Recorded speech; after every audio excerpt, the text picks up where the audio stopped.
Presented by Schismatic Industries Gear. I am your host, Jake Noaker, and before we get started, I'm going to throw it over to our commentary table so they can give us some brief introductions. Kat, take it away.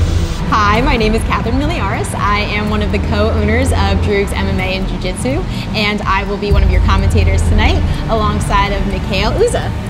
Hi everyone, Mikhail Oza. I am a coach at the Jiu-Jitsu company in Old City, Philadelphia, and I have some boxing experience. I'm super excited to do this with you guys today. Thank you guys, I'll be joining you shortly, but until then, we have Arena Grappling, a submission-only cage grappling promotion. Your best of 3 rounds is your winner. You need a submission to win the round, and if there's no definitive winner, we have a 4th round, 10 minutes of overtime, which can end in a draw if there's no submissions. We have plenty of awards to give out tonight, including some for best submission, fastest submission, and your best debut. Our main event winner will be taking home $100 and a prize bundle from Birds Farm and Apothecary. Lastly, and maybe most importantly, our best match of the night will be featured on Free Match Friday in Jits Magazine. I'm going to stop talking now because we have 10 incredible matches to go. Let's start right now. Out of the blue corner, we have Thomas Garrity. Match number 1, Thomas Garrity making his arena debut tonight out of B Team, New Jersey. A blue belt. Instagram has him at 38% likely chance of winning. And his opponent out of the red corner, Dietrich Trumbauer. Dietrich Trumbauer out of Tap House Jiu-Jitsu. We got a blue versus purple, I think. I have to look at these colors. Instagram has him at a 62% chance of winning. Exciting. It's a double debut tonight, Mikhail. What do you think? Yeah. Super exciting.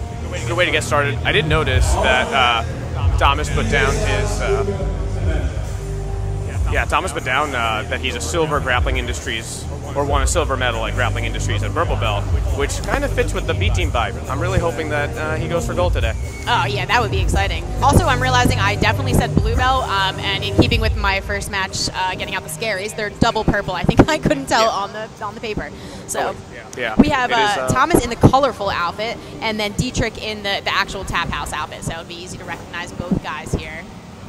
I'm excited, getting ready to start. Well, hey guys.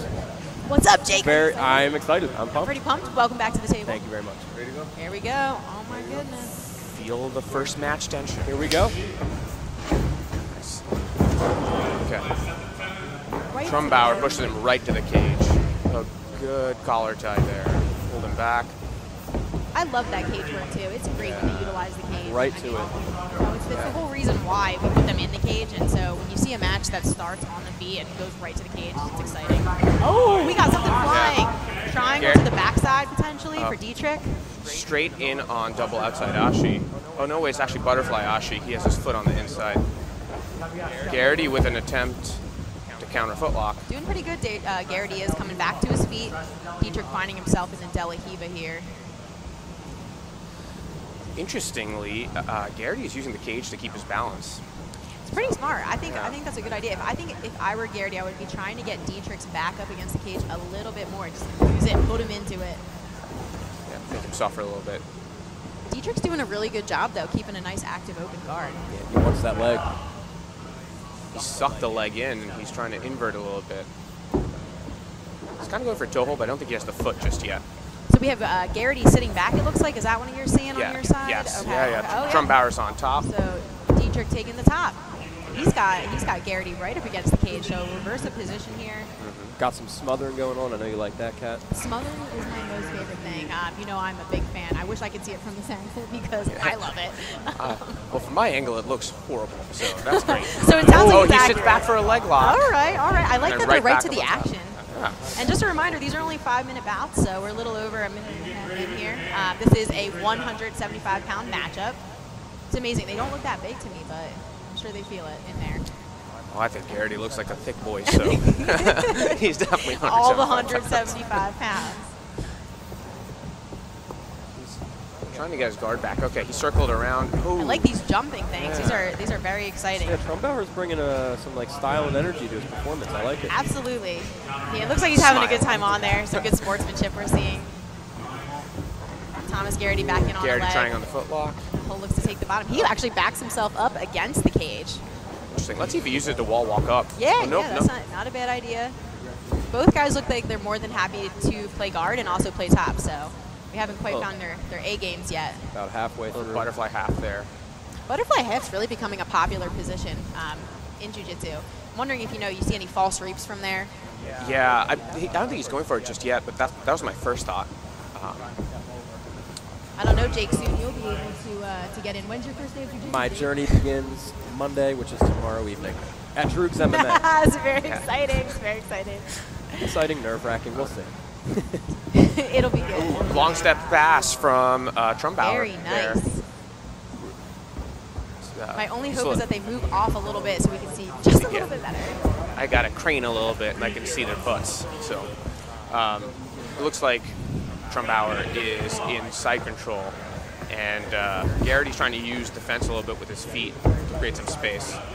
He's back down to being flattened against the fence. And I'm waiting for one of these guys to put some urgency on because they're both first-time Arena performers, and part of Arena is you need a submission. There's no control winner, so it takes these guys a little bit to learn that sometimes. We did have a flying triangle attempt right in the beginning. Right away. So that was really cool. And I think, was that Trumbauer? But I love the flying backside things. 50-50 entry. Very nice. Calf Calf slicer attempt. slicer. Calf slicer. Oh, he lost it. Should probably get on Looks like top. we'll come right up on that, though. The good thing is if you fail the calf slicer, you still land in an opportune position, like a nice leg drag. But Dietrich doing a good job of closing his guard, taking away the opportunity for any quick passing here. Garrity strong. Stocky boy. Yeah, the more I look at it, you're right. You guys are right. They're 175 pounds. You guys win. Garrity keeping postured low. Dietrich doing a really good job of keeping his posture down. Wondering if he has an overhook on that right arm there. Might be a shoulder crunch attempt. Oh, yeah, he could, especially if he brings his left arm over. Yeah. Over that No, headline. he doesn't have it anymore. Yep, got the right arm free. We're going to be coming up on short time. I think we have about 30 seconds left of round one. So either a quick submission or they'll be going to round two. Oh, tried to sit up a little bit there. Wrestle up. Back down to De La Riva. Good De La Riva position from Trumbauer. Grabbing an ankle. So Garrity's trying to counter leg lock a whole lot off of those open guard sweep attempts. 10 seconds coming up on short time, but no short of entertainment in this round one. You're going at it, leg for leg. An exciting first round, yeah. And time. That was a good first round. Yeah. So no sub first round, which brings us to round two. Any adjustments you think they should be making in the 30 seconds that they have? I think if I were their coaches, I think they're doing a really good job of playing on the wall. But both of them are so good at playing guard. I'd like to see them be more excited to be on the top, especially against the cage. What about you? What do you think? I think I would tell Garrity to stop trying to use the wall for defense on his back because it's stalling him out a little bit. If he uses it to wall walk, that's great. But if he's going to lie there in side control and try and use it to wall walk with his feet up, he's not probably going to get a good position against someone quite as dynamic as Trumbauer. Yeah, that's a good point. I definitely agree with that. Trumbauer's in here smiling, having a good time. Yeah, he looks like he's having a great time. This is a great debut. Well, he knows there's some award money on the line. Yeah, so what do we have in terms of award? We have best debut, Right to the best submission, fastest submission. Your main event winner will take home an award, and then best match is featured on Jits Magazine. Okay, yeah, so immediately either of these guys could be best debut, and I would be thinking about that. I'm always there for the money. A little role reversal this time with Garrity playing De La Riva. Right to a pull, and he has a pretty good crowbar with his right arm there locked in. But Dietrich does a good job separating the legs. Oh. I think Dietrich's looking to sit back maybe. And he'll come back up to his feet. Yeah. Both guys keep in good pace. He threatened the dope mount earlier. I'd like to see him go back to that and then try and sit down. Yes, dope mount's a great position. It puts you in so many good options. Possible long step, but back to the feet. Back to the legs. He just looks like he is having so much fun. Some single leg X from Dietrich and a sellout on a straight foot lock. He's going for it. Then now to the heel heel. hook. He could get his back taken here though, so he's got to be a little careful. Just as you said, Garrity went straight for it. You know, double outside Ashi. Sometimes I get scarred from that position, so I'm glad he recognized it. Garrity doing a good job of stepping in and out on top, making sure he's not getting put in a bad spot with those legs of Dietrich. Both guys with really, really good open guards. I think I'd like to see them push the pace a little bit more in this round. We're only about a minute and a half in, but they feel like they've slowed down a little bit. Yeah. They came out this round hot, too. Yeah, they definitely did. Probably feeling that arena debut adrenaline dump. For sure. I always have to wonder, like in the debuts too, like do you have a cage? Have you trained against the cage before? It does make a difference if you're using it, which they were a lot in round one. Yeah. He's going for that counter toe hold, the forearm toe hold. These two look like they have really similar games. I feel like, you know, sometimes when you see competitors line up, they look so different, but they have a similar build and a similar style. Yeah. Very nice inversion for Thomas. It's really only a matter of time until someone catches the leg here. Yeah. That's what it seems like. Yeah. That's what it seems like both guys are looking for it. Have we seen any top heavy attempted submissions yet? The closest we saw was an attempt from Garrity. Triangle? Oh, the flying triangle for sure. Then Garrity had a body lock and was almost passed, and then didn't do much with that. So Garrity just took his mouthpiece out, took a big breath. I think he's feeling it a little bit. Oh, goodness. Both guys back to the feet, but we'll get a quick pull back down from Garrity again. It hits heavy, I feel like. You know, you don't realize, but you could go for at least, what, 15 minutes plus the extra 10. That's a 25-minute match. So it's a journey. It's definitely something you have to prep for. That's a championship MMA fight, basically. Yeah, absolutely. And that's a lot, especially with the cage in play. So they're looking about, I think, a little over 2 minutes to go here. Yeah. Both guys kind of slowing down. Dietrich putting the pressure on Garrity. Yeah. Oh, straight to like a little K-guard attempt. Hole there, but just missed for Garrity. I'd like to see one of them come up. I feel like sometimes, and I'm guilty of this myself, like I'll get tired and I'll just sit back, you know, and usually my corner will be like, just come up, like let's be the passer. I'd like to see that. He went for a little dart there. Oh, Trumbauer. He's done that a couple times, actually. Yeah. We're ready for that now. Dietrich is definitely a flyer. I wouldn't mind seeing something. Ooh, that was a really good, like, little foot drag. Possible wrestle up maybe for Dietrich. No, it looks like he's gonna sit back here to a guard. Nice way to extend. Yeah, I think you're right, Kat. They should be getting up. Like, that was a really great opportunity for Garrity to push a guard pass. Absolutely. I mean, and we saw Dietrich get up and jump over. It causes some type of reaction, especially coming up. We're coming up on the last minute. Otherwise, they're going to be going to round 3 with no submissions, which means any submission in round 3 could take sudden it. Death, and then an overtime sudden death. Mm-hmm. What do you think about the rule set? Oh, I love this rule set. One of my favorite things is that you could have an off day and you start off real rough. You get tapped in the first round. You have a chance to come back. Yes. And I think that alone really, really makes this super exciting. That's a good point. It really it makes for you to like feel good in real time. You know, you don't go home and like sulk over it. Exactly. And for like the competitors, it's a good chance to practice learning and adapting in the fire. Yeah. Right? Yeah, that's true. You learn as you go. I mean, they say for every match you do, it's like a full day of training. So they're getting all the knowledge in this time period, just building skill. We're coming up. We're almost done. I have a feeling we're going to be hearing this music in the next 5 seconds or so. Short arm bar, maybe, but no elbow in. Just kind of grab. Straight ankle. Oh, he's got a straight ankle. Yeah. 3 coming up. But he had no control of the knee line there. All right, round 3. Here we go. Again, majority of 3. But if there's no submission in this round, we're going to a 10-minute overtime, which would then become a draw.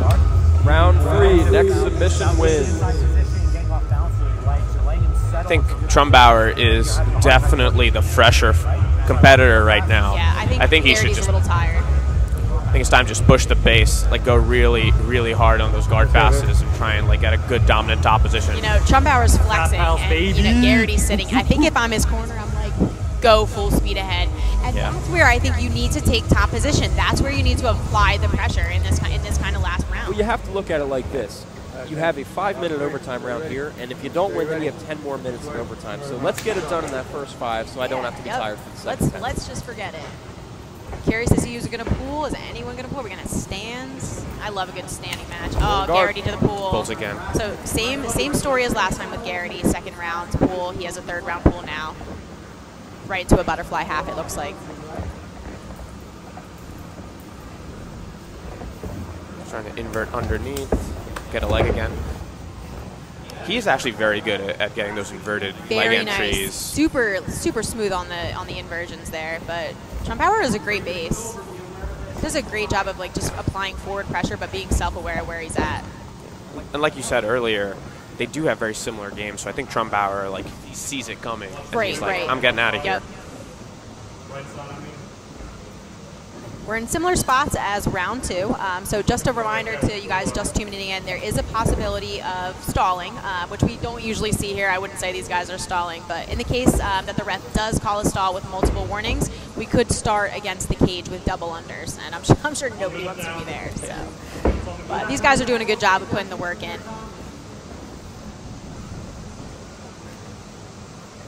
Garrity went for a little shoulder crush a couple seconds ago. I'd like to see him go back to it a little bit, try and force some movement. He's very much so a pretzel. He has his legs very folded up. He's flexible, especially for a 175er. You don't see it very often. Very rare. But he has a great guard, which I don't think we've seen. We haven't seen Trumbauer pass at all. I mean, we've seen him sit back. Again, and he got the tap. Straight ankle lock. Very nice. Like X guard. Round 3, straight foot lock. Beautiful. And your winner by third round ankle lock, Dietrich Trumbauer. Yeah, baby. Yeah. Yeah, you get the worst. Nice. Congratulations, Dietrich, man. Incredible performance. It was stalemate until round 3. Did you feel the urgency? You really need to get that done in round 3? Yeah, I knew I had to pick up the pace there. I was trying to get stuff going, just jump and send and stuff. I knew he was a really good guard player, so I just wanted to put the pressure on him and then enter the fire a little bit, see if I could have some fun leg locking. And you were chasing the legs the whole match. Like, what finally clicked? Why were you able to get that? I was just seeing it. Like, I know I really like leg locking on passive, so I just want to keep putting the pressure on and keep the pace moving, trying to make it some fun. And we noticed you were having fun here. You were smiling, dancing around in between rounds. How do you like this format? Can we expect you back? Oh, absolutely. I'd love to. Thank you for AJ for putting this on. I always see a bunch of really good people I look up to here competing. I'd love to try to get on the arena slide one day. It'd be a lot of fun. Ladies and gentlemen, Dietrich Trumbauer, congratulations.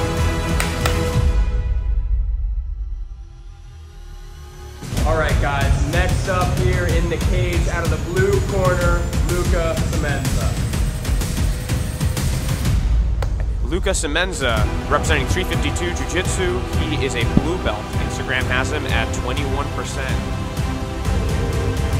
Taking on Luca, his opponent out of the red corner, TJ Salas. TJ Salas, representing the Hive and Ambush Jiu-Jitsu. He's 1-0 in Arena, a blue belt, and Instagram has him at 79%. I think my favorite part about this is that when you ask people their accomplishments, TJ just put that he wants the smoke. He wants all the smoke. He did win fastest submission last time he was here. That's some good stuff. This is going to be a great match. What is the 150? 150ers. All right. There's a. I'm excited. Luca looks excited. TJ looks excited. I'm excited. What do you think, Jake? Any predictions? Oh my goodness. Are you ready? Are you ready? 11-year age difference between the two. Luca is 19. TJ in. Straight in. Over, right into the butterfly pool, but against the cage. Yeah. He came in with a plan. He's dragging him off the cage to get the leg entanglement. He has the straight ankle lock. He has a butterfly ashi. Oh my He's gosh. Luca looking for one of his own? Yeah. Oh. And this is the way to come at Luca. In his debut, we saw him get a little bit smothered. He was a little bit thrown off. And TJ looked to do the same thing, but Luca recovered very well here. He did his homework, and he came back ready. TJ looking to pull into a guard. Delahiva again. You don't see a lot of that. No, you've seen a lot of it already. In our little pre-fight Instagram live, TJ said he's coming for the fastest submission again, so we'll see. Looks like it. I like it. Definitely trying. Do we remember what TJ's fastest submission was last time? It was straight ankle lock. 19-second straight ankle lock. Yep. Luca in on a foot, but a little shy on the knee line there. Yeah. Luca looks like he is interested in playing the top today. Maybe Luca kind of wants the fastest submission himself. Yeah, you know, I can see that. I said it last time, but I watched Luca once at a Grappling Industries, and I do recall he was onto his back very quickly, so I'm glad that we are able to see more of his jiu-jitsu today. Luca's young. He went to Double high school with my little sister. It's insane. So we have, what, Luca's 19, and TJ is... A little fall street fashion there. Straight, or kind of like a seated Kane Basami. Yes. Straight into saddle. Money hole. Saddle in a great position. All of the names. Yeah. Depending on which planet you come from. I like that. That's good. TJ finding himself in a reverse Delahiva, but he's right back out. Luca with some good flanking. I like how he's looking to control the legs. It's smart. That's another good term, deep flanking. there. Lots of roll throughs. Shallow on the knee, though. I don't know. You can see what the grip was. It kind of looked like he didn't have the heel. Nice wrestle up from TJ. I like that. We like to call that the boot scoot. The boot scoot. That's a good one. TJ came right back down. They're all looking for the foot locks today. Belly down. It's Is that on. right? It's on. Did we get a tap? Yeah, it's a tap. Called the tap. 2 minutes, 10 seconds, first round. Straight ankle lock. TJ Salas takes round one with the straight ankle lock. I'm just getting started. And this match is not over. Luca has a chance to come back. All right, what are we going to see? Are we going to receive the return of Luca? Maybe a possible get-back submission? I kind of would like to see that, honestly. Let's make it spicy in here. I think I'm down for some spiciness. I like spicy. Let's get hot. You know, I'm excited. I feel like hopefully he's able to turn it on. Luca is, and just say, like, screw it. Just like you said, I'm go right back at him here. Yeah. I think he should just come out guns blazing. Yep. Exactly the way TJ came at him. I agree. Fire with fire. It's the only way. TJ looks excited too, though, man. Luca's excited. I'm still excited. I don't know. They're smiling. This is going to be great. Luca just wants to get it. Yeah, let's go. Right to the pool for TJ.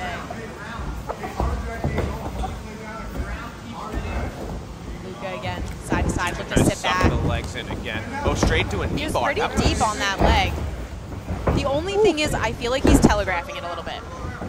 You can kind of see him grabbing and sitting back, and I think if he sets it up like we talked about before, he'll be in a good spot. Trying to actually use your passing to set up your leg. Exactly. You know, don't just grab on with the guillotine grip and sit back. Like, let's look at some setups and then go for the hit here. I'm here. TJ looks like he's out to have some fun too, and I like it. Luca with a little balance with the cage there. That was the first time we really saw either of them use the cage. Nice extension to get Luca to his butt. He's trying a calf slicer, Luca is. It did get TJ to move. They are moving very quickly. This is a series of events. Interesting thing with TJ, though, he's not using his hands very much this round. He's kind of just like chilling on the bottom. Just using his legs to keep distance. Right. Knee is out. Luca looking to come back up. Trying to nice switch sides. Very nice, very nice. This is very fast paced. Yeah, they're I'm rolling. enjoying. They are rolling fast. There's a lot going on. I do like that Luca is keeping TJ closer to the fence. Yes, I agree. I think he should use it even more if he can. And to step over. Try that disrespect pass, didn't mount. I know we almost hit it. It was close. It's a really good recovery, though. Once he felt he was getting off balance, he like stepped on the inside of TJ's thigh to keep it pinned. Smart. Some little bit of Vertulo brother action. Yes. I also like how TJ is using his foot on the bicep of Luca, which is something you don't see often. Again, to his butt on the double ankle. TJ's got some classic good double ankle sweeps. Ooh, pushed him down. Little bit of push action. I like it. Spicy. Now we're spicy. What comes after spicy? Just like super hot. I don't know, but I love this. Is exciting. Are they in the zest zone yet? Probably not yet. Almost there. We're almost there. Look at TJ with his hands behind his head. Like, what do you think the goal is here? I don't know. I feel like he's trying to bait him into passing. Or getting deeper on our backs. Making it into a buggy choke? Put it into a buggy choke. Cole Kelly in Luca's corner, calling for him to back up. Smart. Cole Kelly's been on the card previously. I'm sure we'll see him again in the future. We have Zach Rhatigan in the corner of TJ Salas. I think everyone knows Zach Rhatigan here as well. He's on the card often. A fan favorite. Double ankle by TJ. He has it again. That looks like that could be tight, but very good escape for Luca. Did he get over his butt line over? Very nice, okay. Now we're in double outside. Take his back. TJ really likes to step on the hip when he's finishing, which is normally creates the distance he needs. But I think Luca's onto it now. Yeah, for sure.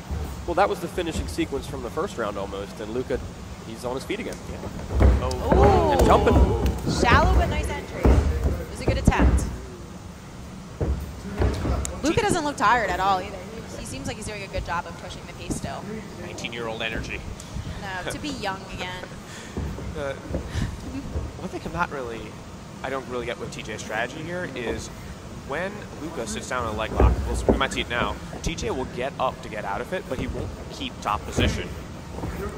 So the interesting thing about what you're saying with TJ's strategy is, like, we're only in round 2, and I think if I was TJ, I probably would have come out guns a-blazing. We have some blood on, we got a leaker on Luca. Ooh, his eye is open. Where's his nose? Where is it coming? It's a cut on his left eyebrow. So I think it was from him resting his knees on TJ, or his head on TJ's knees, entering the guard. We have to let him. Go ahead. We have to. They signed a waiver. They signed a waiver. They're good. They signed a waiver. But to be fair, if it was a really bad cut, we would stop it. We would stop it. It does not appear to be that bad. But it doesn't look super bad. Arena's cool because it gives you the opportunity to, get cut and continue. It gives you the opportunity to. We've seen a black belt hurt himself and continue the match. That was wild. That was absolutely wild. But at the end of the day, it's still safety first. If it's too bad, we're all human. We know when to call. Absolutely. Combat sports. There's a ton of risk. It's for everybody until you get hurt, and then it's not, because so many people can get hurt in these sports, unfortunately. But honestly, you could get hurt walking down the street at this point. So that is true. You might as well have fun doing it. The worst injury I've ever seen in the gym has been someone just walking. They just tripped and broke their toe. Shout out to Toby. Oh my God! Just tripped and broke his toe. Yeah, it was the most bizarre injury I've ever seen at the gym. That's terrible. Yeah. You could technically say he got it during jiu-jitsu. Looks like he does. Glued up. Looks like we're glued up, ready to continue. Ready to go. So again, coming in on the last minute, probably like 23 seconds. I'm not sure exactly what the TV says in front of us here, but pretty close. This one might get bloody. It definitely could open back up for sure. And that definitely is kind of, it is nerve-wracking. If I was Luca, then I'm looking for a quick submission, because if that opens back up and you can't control the blood, then we would have something to match. Yeah. So I'd want to make sure I get mine too. So let me ask you, as a competitor, how does blood affect, like if you're TJ, how does getting someone else's blood all over you affect the match? So I think it's bad because I'm a nurse, so I don't care. I literally do not care. So I feel like you got to ask somebody that is no extra don't care. Lubrication though, make it harder to finish things. I mean, it depends where it is, but it's not a lot of it in different spots. Yeah. Well, here we go. Back at it. TJ and Luca's leading with the head. Sit. Right to the pool for TJ. Looks like he's got a good hand on that left knee of Luca's there, and he's going to pull him right in. Oh man, that shit is good. Yeah, it's going to be a messy match. Yeah. Absolutely. Very nice. TJ does a great job of getting him to the butt. You see Luca going straight to pull those feet apart. This might get tight. He's thinking about it. We had a thought at a tap and another thought, another tap. Very nice. Oh, TJ is fired up. Poor Luca limping a little bit there, but straight belly down, straight ankle lock. So round 2, 4:18. Was that round? That was round 2. That was round 2, right? Okay. You have to wonder though, like, did that impact that whole stoppage impact his game a little bit, which kind of stinks. I think it may have given TJ a little bit more energy, because we were talking about him kind of lying flat on his back for a while, but the second he came out, he was the beginning of the first round again. Right. So. Yep. And your winner, TJ Salas.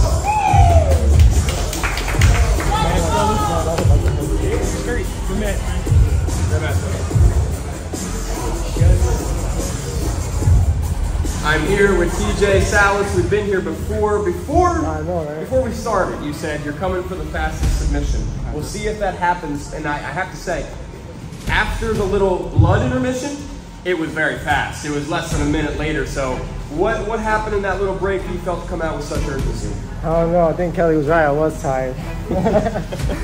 Well, no, man. I'm just here to compete, bro. Same thing as last time, man. They told me to stop playing around, so I stopped playing around. We don't often get blood in the cage. We got some all over you. Luca got a cut over his left eye. That was the second time. Second time someone spilled blood on me. Second time on TJ. Does that bring out a little different animal in you? I don't know, but I like it. You got to get an MMA man. My last question for you, can we see you back here soon? Of course. Then be on the next one. I'll put down whoever, bro. TJ Salas, ladies and gentlemen.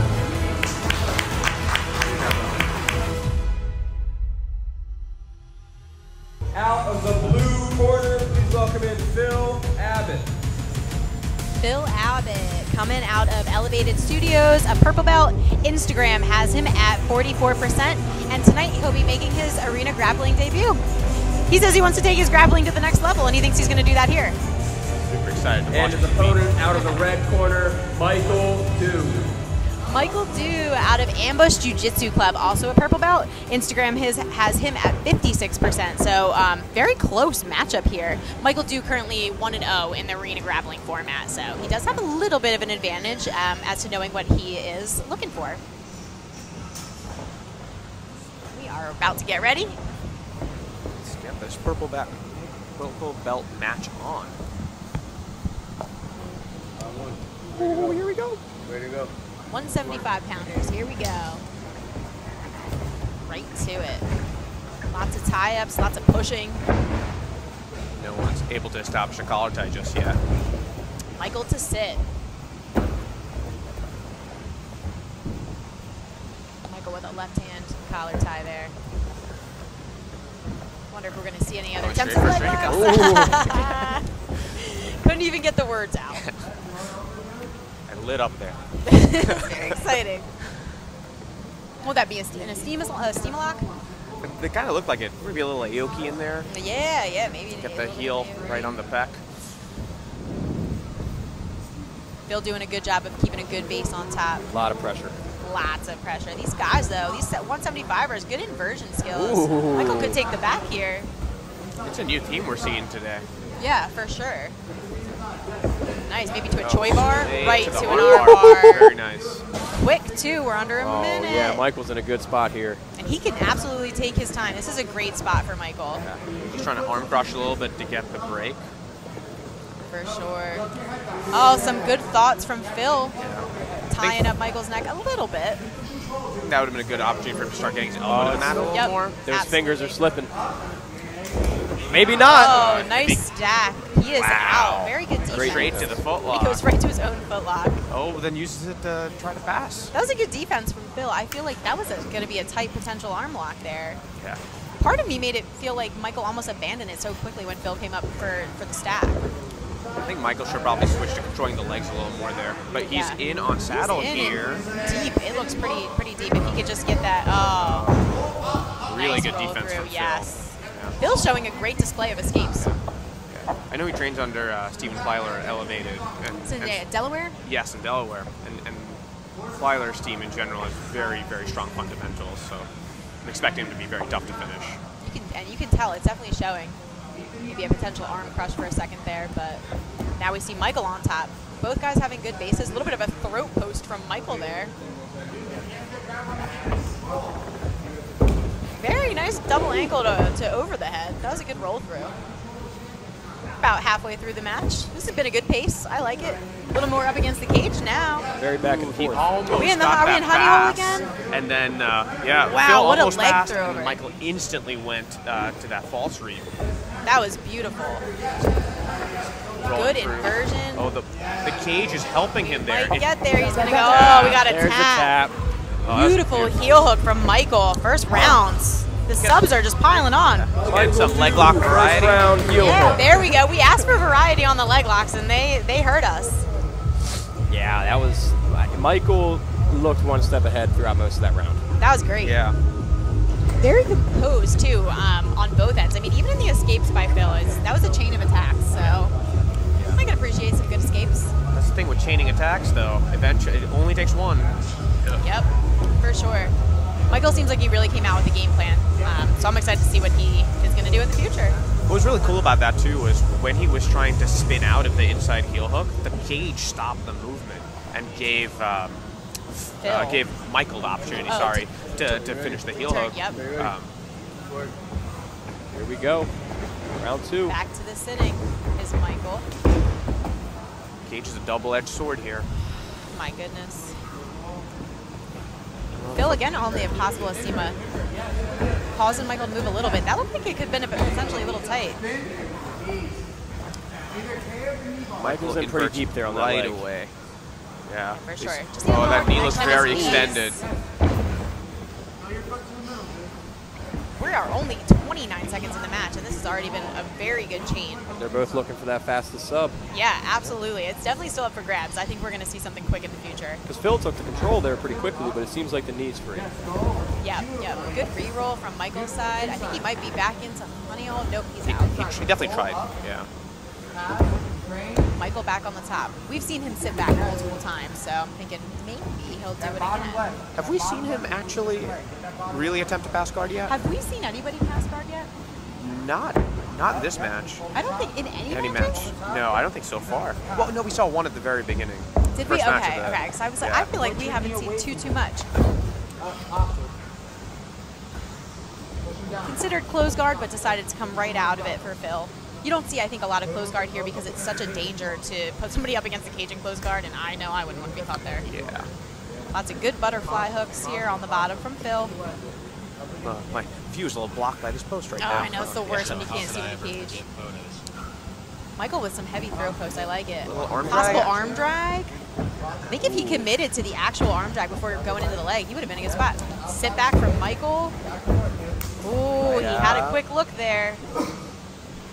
Phil has great recognition skills. You're right. Yeah. I think he sees it coming pretty quickly. Looks like he looks a little tired right now, a little frustrated at least. Yep. Now, with all these guys that are leg locking, what do you think about in terms of passing from the knees versus passing from the feet? I think people are best served passing from the feet in general, even with the threat of leg locks. Because at this point in jiu-jitsu, if you're not training the whole body, you're missing out on a whole lot. And if you're leg lock defense, you need to be confident in your leg lock defense. You got to pass from your feet, I think. Passing from your knees is just asking to get triangled. I completely agree. And it drops your range of motion and your ability to move around. Speed is your biggest thing on your feet, and you're taking all of that away. But yeah, we see so many people passing from their knees. I think they get a little bit nervous when it comes to leg locks. I think we're slowly seeing it sort of leave the jiu-jitsu zeitgeist. I think people are getting we'll start to see the better competitors, the ones who pass standing, for sure. Yeah. A little over halfway through this match. No lack of excitement in any of these matches, though. They've all been fantastic. Yeah, not at all. It's been good nights so far. We've had a first-round sub from Michael, and Phil's really putting it on him. He's looking to take it back. Almost First possible guard pass. See if he can solidify the position. Almost. We have a knee in still from Michael. Oh, good guard retention on the bottom. Very nice. I'll be happy when we see the first clean guard pass from somebody. There's nothing quite like a good guard pass. In spite of my extreme love for leg locks, I would like to see a good back attack at some point. I hear that. Oh, very nice entry. A little shallow on the knee, but that's a nice thought. It looked like Phil almost came up to mount there and then actually sat back. But he looked like he was almost in a really opportune position. Both guys slowing down a little. A little bit, yeah, for sure. Some heavy breaths coming. They're starting to feel it. I feel like as the night goes on, we always hear the breaths just getting worse and worse. End of round 2, they happen. Yeah. They just hit that level. Adrenaline dump in round 1, and then round 2, they're just like, what is happening? But I just think it's interesting how close Phil has made this second round, because the first round Michael was all over him, and now Phil has really made it his game. It's also an interesting strategic thing to think about, because if you compete in jiu-jitsu in other tournaments, they're mostly bracket tournaments. You have a match, and then you have 5 to 10 minutes maybe for your next match. So you have a lot of time to recover. Not in Arena. So you got to get used to being able to do a hard 15. The format has to be quick. Michael Dew looking back on the time. Ooh, arm bar here for He's Phil. cranking. I think the elbow's clear. I think his leg was a little positioned in, not correctly here. We're almost at the end of round 2. So I have a feeling we're going to round 3, and the pressure is really going to be on Phil in that case to submit Michael to take it to overtime. Mike's trying to wear on Phil a little bit here. Yeah, I mean, it's the last 10 seconds of the round. You might as well put all your pressure on and start to cook them a little bit if you know you're going to round 3. There we go. There we go, Nice. round 3. Yeah, the pressure's on Phil. If all Michael needs to do is run around the cage for 5 minutes and he wins. Could you imagine if somebody actually did that? They just started taking a Maybe someday it's a very plausible strategy. I'm willing to bet. It is a strategy. I'm willing to bet a lot of money that the refs are going to step in and set someone up under us against the wall. I think if I was a ref, I would step in, but after the first minute. I'd let it happen. Like, you got to watch it a little bit, you know? Get a little dizzy, get a little doozy. Get a little hendo kick off the cage or something, yeah. Absolutely. Like the Nick Diaz lie down in the center of the Yeah, the something. match, just like wait for Make him it to a come show. back. I'm wondering if Michael Dew is going to come out and pull right away again. I feel like so far that's been his game. It's been working for him. Well, here we go. I feel like Ladies Phil and looks gentlemen, a little tired. Michael's up on submission, so the pressure's on Phil here to tie it up. Pressure is on. Some collar ties. And there you that's go. it. There it is. Called it. Very forward leaning is Phil. Non-stop pressure. I love it. Michael doing a good job though, staying controlled and staying on his sides. As long as you can get on your side and keep your hips active, you're doing a good job. Phil has tried that top Estimo lock a whole bunch of times.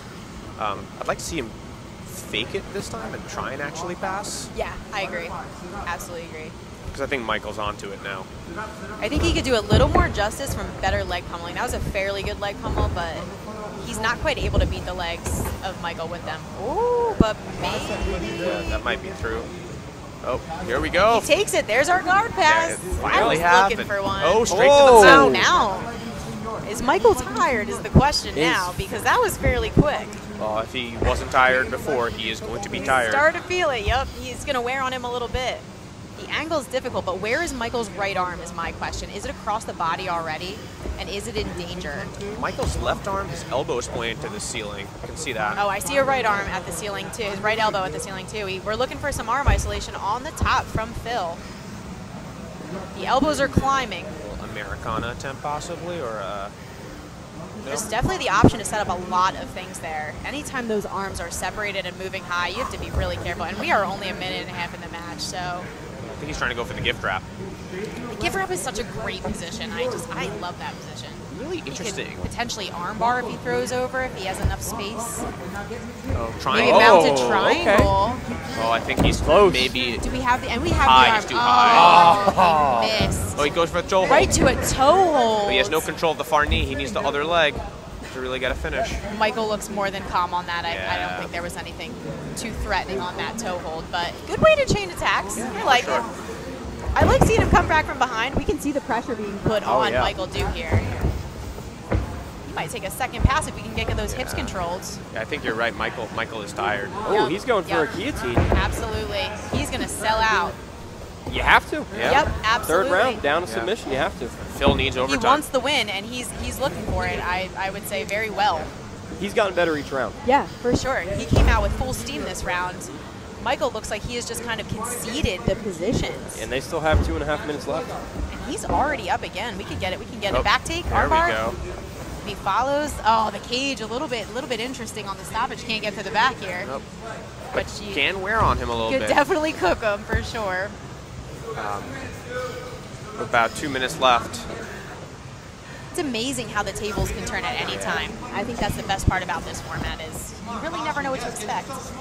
And honestly, you know, Phil looks so fresh right now that going into overtime really benefits him. So I think he's just got to make something happen. Setting up a good chair sit on this side too. He could look to maybe chair sit take the back on this side now. He's on a better side. Or armbar, depending on where that arm is. There we are. Oh, I think he's going to Very nice. trap the arm. Control so he doesn't turn. little back triangle attempt maybe. or just go for the arm. Yeah, he might get stuck in a bad spot against the cage there with that escape. Let him up. Minute and a half for Phil to pull something out of his hat. He's definitely trying. I'll give it to him. He's been trying very hard. This is the first time we see Phil in a bad position for this round. Michael has been in the majority defensively for the whole beginning of the round. Yeah, to Jake's point from earlier, you know, Michael doesn't really need to do anything to solidify a win. Yeah, absolutely. I mean, we've seen him in some of the worst spots in this round, and he's escaping. He's doing it. I think strategically, it's a good choice. Yeah, as well. I agree. He looks tired, and maybe he recognizes that, and he's just kind of like riding out the time. Yeah. But you have to be careful. It's so quick. You get a submission anytime. I think we're just shallow, on the knee line. Michael's looking at the clock, very relaxed. He has been looking at the clock multiple times now. If I'm Phil, I think I'm coming up because that's where he's had the most success. He's been short on the leg, shallow on the leg locks. He's got 30 seconds left. I think Michael's just way too savvy on the leg game too. Yeah, I think he's not concerned about what Phil's thrown at him, but Phil's stop game is pretty good. So yeah, he's proven a very good top game. It's exciting. It looks like in 10 seconds or so, Michael do maybe go into 2-0 in the arena format. And it was a strategic performance. He went out really hard, he came in really hard, and then he waited it out. That was a good match. I enjoyed it. Yeah. Very nice.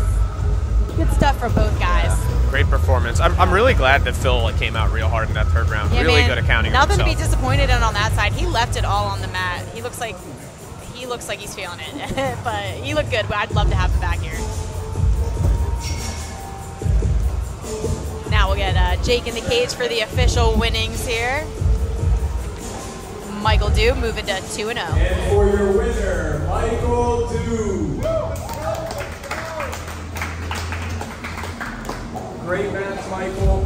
I have to ask you, man, you came out so hot in round one. You found a pretty quick submission, and then did you play survival for the rest of the match, or what happened there? After that, I gassed out a little bit. I was trying to pick it back up, but I need to work on my cardio a little bit more, so. Well, it says a lot for you to gas out and still be able to be as technical as you were and as defensive as you were and still getting the win. With how tired you are now, having some experience with this format, you interested to come back? Definitely. This is one of my favorite formats to compete in, so I would like to come back always. Well, we'd love to have you back. Congratulations. Michael Dew, ladies and gentlemen.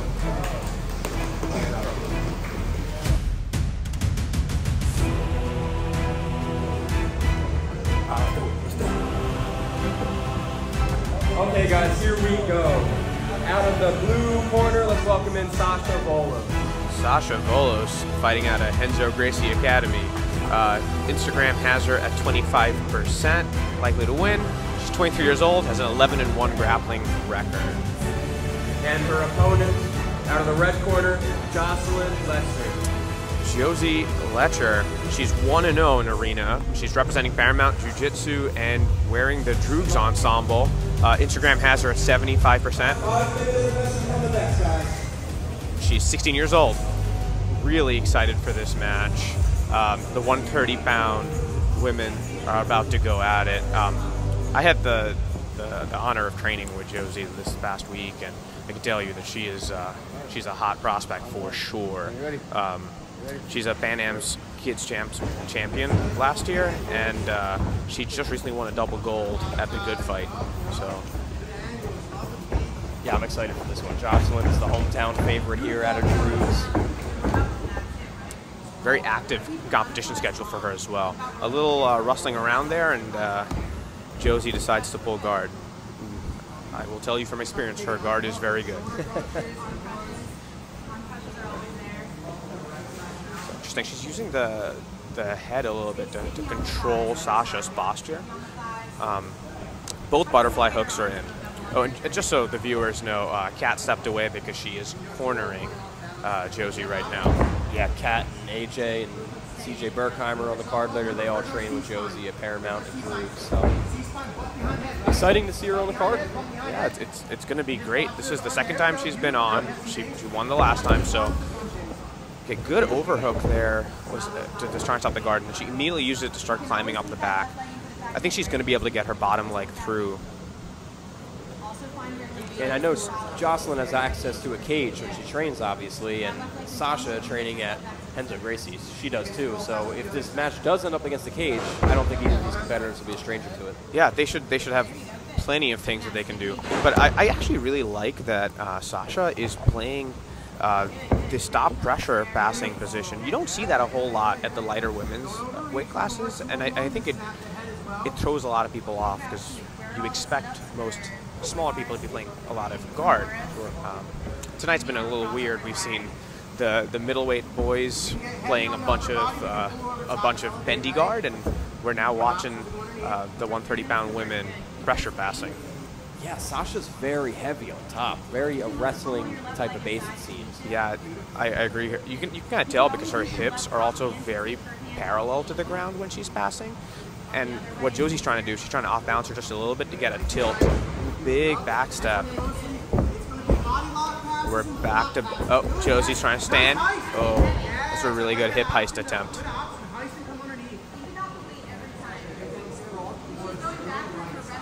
Yeah. That's trying to see what's going on here. Josie's trying to get an underhook on the right side. But Sasha's wise to it. She pulls out real quick. When you start training, you're going to have to fight with a 16-year-old a whole bunch. I know I'm going to get beat up by a lot of 12, 14, 16-year-olds. I'm prepared for it. Yeah. Josie just keeps coming. A little close guard attempt there.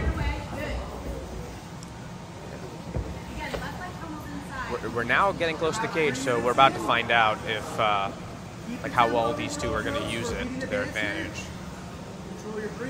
There's Sasha trying to clear the knee line to get her passing going. You're in a good spot. She can't run away now, right? So if you can start to elevate her over the top, she can't go anywhere with the cage in the way. Kimura attempt from Josie on the bottom. I don't think she has enough space with the cage, but it's definitely worth throwing out there. That's the one spot Josie might not be at an advantage on bottom up against the cage, right? Yeah, but I think with her, like you mentioned, with her training skills and with her coaches, I think she would be able to wall walk up if she needed to get out. But Sasha also, actually, to the other cage point, Sasha turned all the way around to give herself more room to pass on Josie's right. So that was some solid cage presence there. Josie has a butterfly hook on the left side. That's sort of stimming the pressure. But Sasha almost all the way through. Nope, we're back. Josie's guard retention is sort of ridiculous. Yeah. Her ability to get her knees back to her elbows is phenomenal. Oh, her legs. It's like BJ Penn. It's like two other arms. Yeah, exactly. I think it might be time for her to start standing and try something a little different. Yeah, round two, it might be worth her while to come out with somewhat of a different strategy. Aim to be on top a little bit. Yeah. Very top heavy. Yeah. Oh, a big step over attempt. That's pretty awesome, actually. That was good. That was good. But she kind of put herself into a stacked saddle.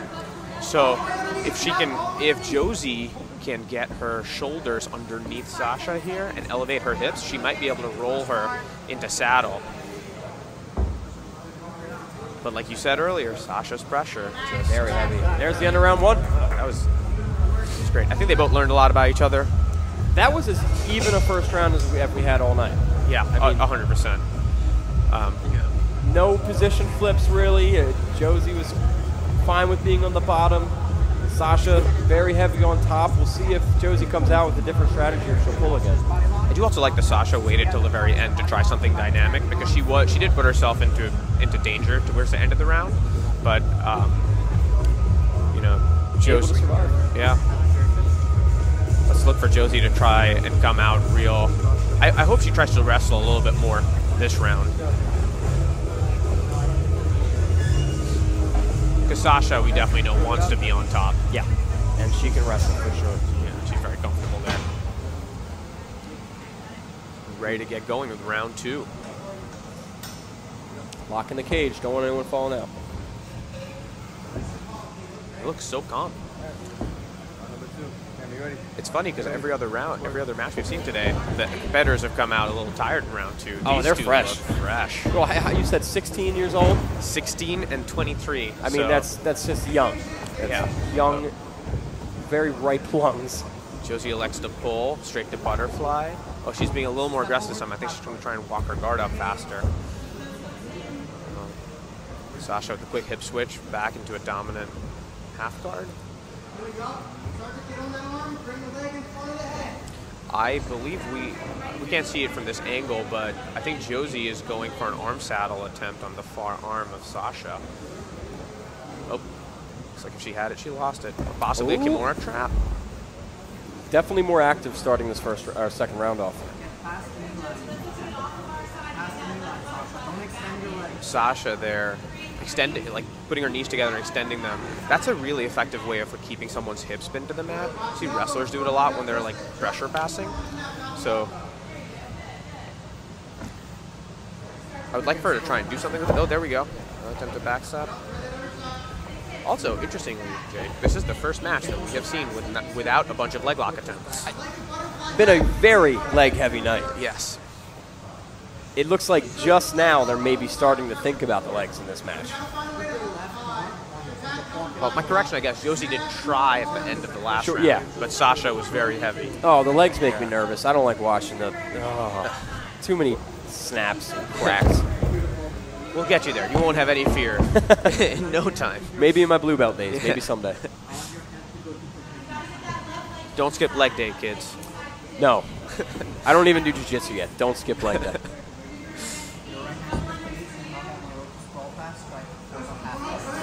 Okay, and Josie's back up to her feet. Pulling again. Ooh. Oh, she's spun all the way around. She tried to get the legs. She was almost deep there. Sasha savvy to it. The interesting thing that we just saw, though, is Josie can stand up whenever she wants. And I think she feels that. They're trying really hard to get. I think she's trying really hard to get Sasha to commit to a pass. We're about halfway through the round now. Another arm saddle attempt. Trying to get in there. Step the leg over. Sasha stepping over again. Her hips are just always perfectly parallel to the ground. Yeah. It's going to be very hard to move her without a little bit of movement to get. And when it comes to Sasha in this match, we need to see some more offense, I think. I understand that it's been a challenge trying to pass the guard, but while we're here, this is not necessarily where Josie wants to be. You got to try to come up with some offense here. The name of the game is submission only. Agreed. So what we're seeing here is basically what we like to call the shoulder of justice sometimes, right? Like the shoulder and the neck is not fun. It's a very slow pressure passing style. But because we're not in a points-based competition, the best that can come out of this in a points-based competition is just a pass. What we could hope for from a submission perspective is that Sasha goes straight to mount, which she tried there, but she got all the way past guard. Well, and Josie's feeling it. Elbows to the Josie might try to counter with a buggy choke. Well, what I was going to say is that she could have gone for a head and arm choke. Okay, yeah. She would have had to pass in the full mount, correct? Full mount for that to be effective. But Josie has a De La Hiva hook in there. I actually do not know how she actually has that foot in there. My legs hurt looking at it. And only about a minute left for this second round already. Josie's now in closed guard. I think she finally managed to get where she wants to get. She's trying to drag Sasha's arm across. Maybe attack the back, maybe attack an arm. Only a minute to go, though.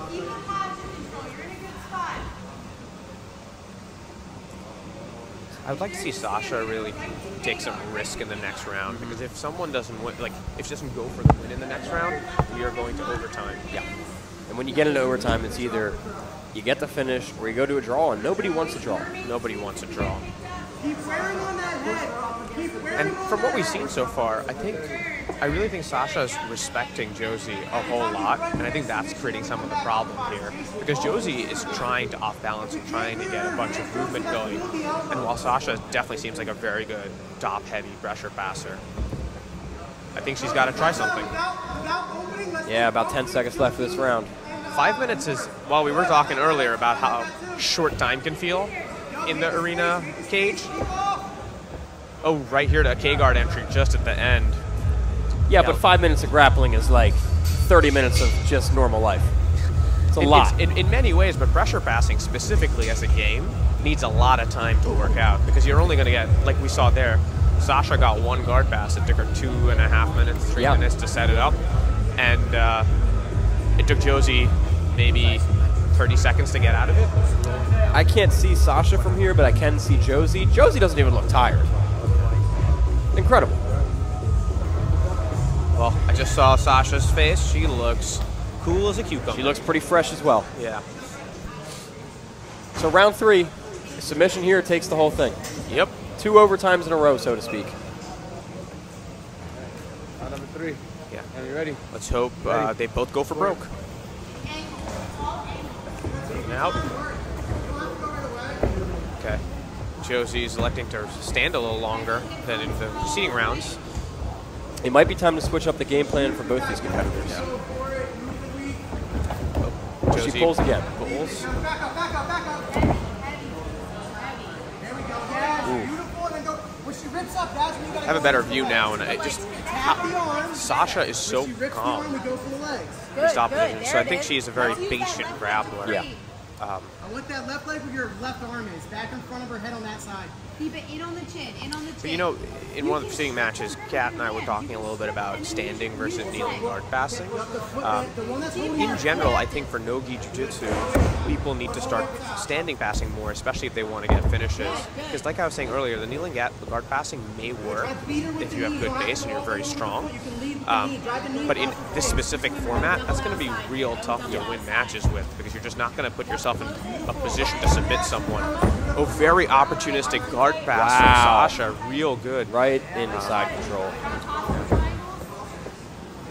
Josie's going for a buggy choke, but Sasha is aware and framing real well. Yeah, I have to keep her down. I think this is where Sasha wanted to be for a long time. She's trying to go to mount, but Josie's ability to curl her back and just try and regain her guard is phenomenal. So Sasha was unable to keep her flat there.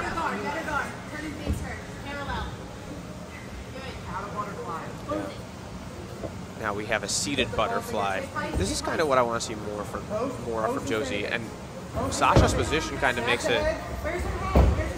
Never mind. Josie's on the arm. On the arm She's bar. on the arm. Oh, that's close. It is extended. That's very close. It's extended. Just a slightly better. Oh, Sasha's out. I think Sasha's out. Her The elbow elbow's is passed. clear. Oh, that was really nice. Keep heisting. Keep heisting. Her strong spot is being close to chest to chest. We can hear AJ emphatically calling for Josie to hip heist a little more with her hooks.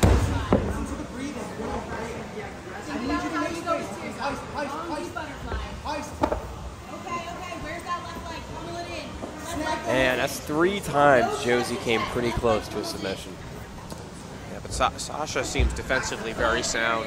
Yeah, so she's definitely very good on top, and I think she's very comfortable there too. But like I said, we're in the 3rd round. We're halfway through it. It is now time for Sasha to bring out everything. Yeah, 2 minutes left of regulation, and then we're going to 10 minutes of overtime. So we'll see if one of these ladies can get it done before that. Back to the shoulder crunch attempt, this time with the head from Josie. It is wild how young she is and how good she is, honestly. Oh, she's great. This next generation is really coming. Gabby Maslanka, who also competes in Arena, 15 years old. I mean, it's just insane how great these high schoolers are. We saw the switch over, the little switch over again from Sasha, and we see Josie right on the legs again.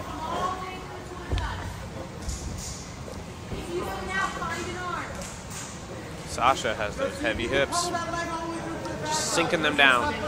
As long as she can keep her knee bent, she can survive any leg lock attack. But the thing is, if she wants to pass or move, she does have to get off of her, get her butt off of her ankle. So, tough spot. Well, it looks like Sasha has managed to get Josie's arm out of her leg. Back to standing. Here we go. Another pull. Call for a jumping guard pit, a jumping attack. So we'll see with less than a minute left if anyone gets really crazy here. Oh, toe hold attempt from Sasha. She's going to really have to send it to get the tap, I think. She's going for it. Yeah. I mean, why not? I think she's extending the leg too far. Like, when you're going for that toe hold, you got to like shove it straight into your opponent's butt, basically. And now Josie's in. Oh, Josie's on the leg. Oh, there we go. Josie's corner calling real hard for her to take the standing position. Oh, Josie straight to mount. Wow. And our limited audience. Gonna need a Hail Mary. Yeah, we don't have a lot of time. 10 seconds for submission. But now we, armbar attempt. She's going for it. And time. Oh, close. Really good. Going overtime, our first of the night. This is something we also sometimes see in other combat sports like MMA. Jiu-jitsu people can be just as good as wrestlers when they get on top. And I think Josie has just learned that if she can be on top against Sasha, she has a really good chance. We'll see if she comes out here and tries to get on top or if she'll pull again.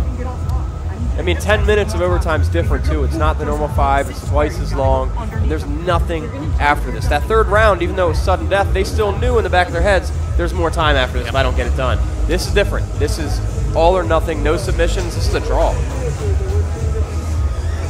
We have Sasha stepping back out, breathing a little harder than before, but still looks like an unencumbered. They both seem pretty fresh still, but they're feeling it a little more than they were 5 minutes ago, that's for sure.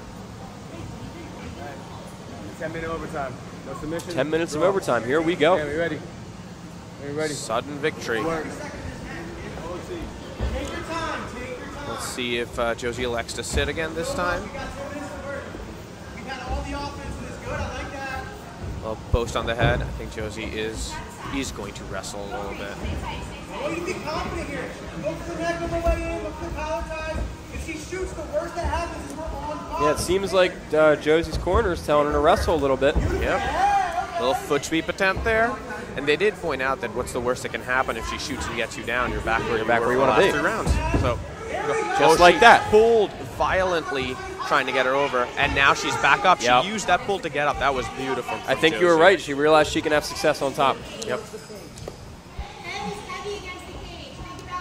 And this, for the first time, Sasha's in her corner. Martin Montalvo, who's also a submission grappling veteran. And Josie went for a knee cut against the fence. Her foot is still trapped, it seems, but they are calling for her to go for a darce and then switch it up to a guillotine that's like a punch choke called the diesel squeezle.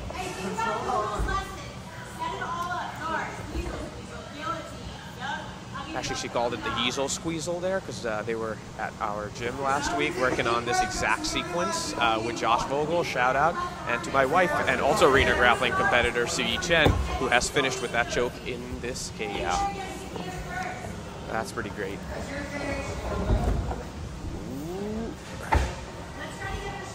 So Josie has an attack on the back right here. Her leg's in a weird spot. But she's so flexible, it just doesn't matter, it seems. Sasha's just turtled, head and knees on the mat. I think she's got to start trying to like get her back to the mat at least, because Josie's just going to keep this pressure going. Yeah. Oh, her knee is on the back. Josie's knee is on the back of Sasha's head here. That's probably creating a. Oh, right over. This is basically a Troy bar attack or a rolling arm bar, if you will. It looks pretty deep from here. It's a really good position. I think she's not crunching a little bit. The cage. Oh, she's going to go for the triangle, maybe. Come up. Oh, up, mount for Josie. Wow. Oh, straight through. Sasha goes straight through, trying to roll her through. That was actually a really good attempt by Sasha. The momentum of the mount pull definitely put Josie slightly to the right, which would have given Sasha a good opportunity. But Josie's instant correction back. Great job of staying on top. Yeah. So she's going for the smother, for the mother's milk from Josie's corner. So coachable. She's literally, it's like AJ's playing a video game over there. Yeah, she's smothering Sasha right now. That forces Sasha to start exposing the back. Yeah, she might give her back up here, and she's laying flat. It's like more than half the time left. There's the back, and the body triangle's in. That was a beautiful transition. She just starts squeezing a little bit. We have so much time. I think Josie should just cook her here. Yeah, Josie is in a good spot. Her body triangle is facing up, not on the mat. Her head's on the other side. She's got it right where she wants her, it seems. Yeah. Also, that body triangle is so tough against smaller and more flexible competitors. Like Josie here, what a lot of people will tell you is go to the other side, trap the leg, and try and like create this weird back foot lock. I don't think that's going to work on Josie, so Sasha's going to have to actually find a way to extricate that knee. So push on the knee really hard, shove it off. The problem with doing that is she'll expose her neck. And let me tell you, there's still 6 minutes left. That's a lot of time to have a backpack on you. Yep, especially one with a full body triangle that can just squeeze and has no fear of you foot locking her to counter it. And Sasha's also in like a separate dilemma where if she rolls to the other side, she'll just trap Josie's legs under her. And as I mentioned, I don't think that foot lock would work, so that would make it even worse. We can't really see the hand fighting from here, but I'm sure you guys at home are watching Josie trying really hard to get under the chin. I think she might be on the chin. She's squeezing, but I think it's on the jaw. Yeah, she's doing a bit of the Chuck Norris, though. She can't get her hand behind Sasha's head to really get the full leverage she needs.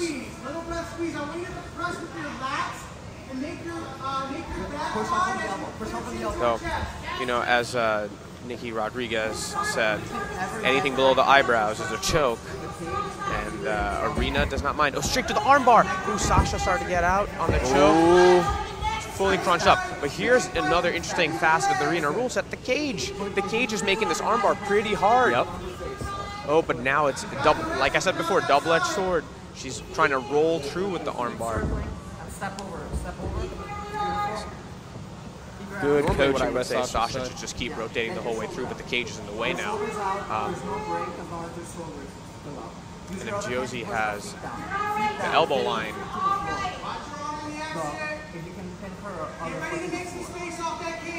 I think the arm is slipping out now. I think Sasha's arm is slipping out. She has a good she's a good opportunity right now to solidify her own top position. Here we go. So Sasha's arm is still trapped, but now she's on top. On top with a. She's got to stay on top. Oop.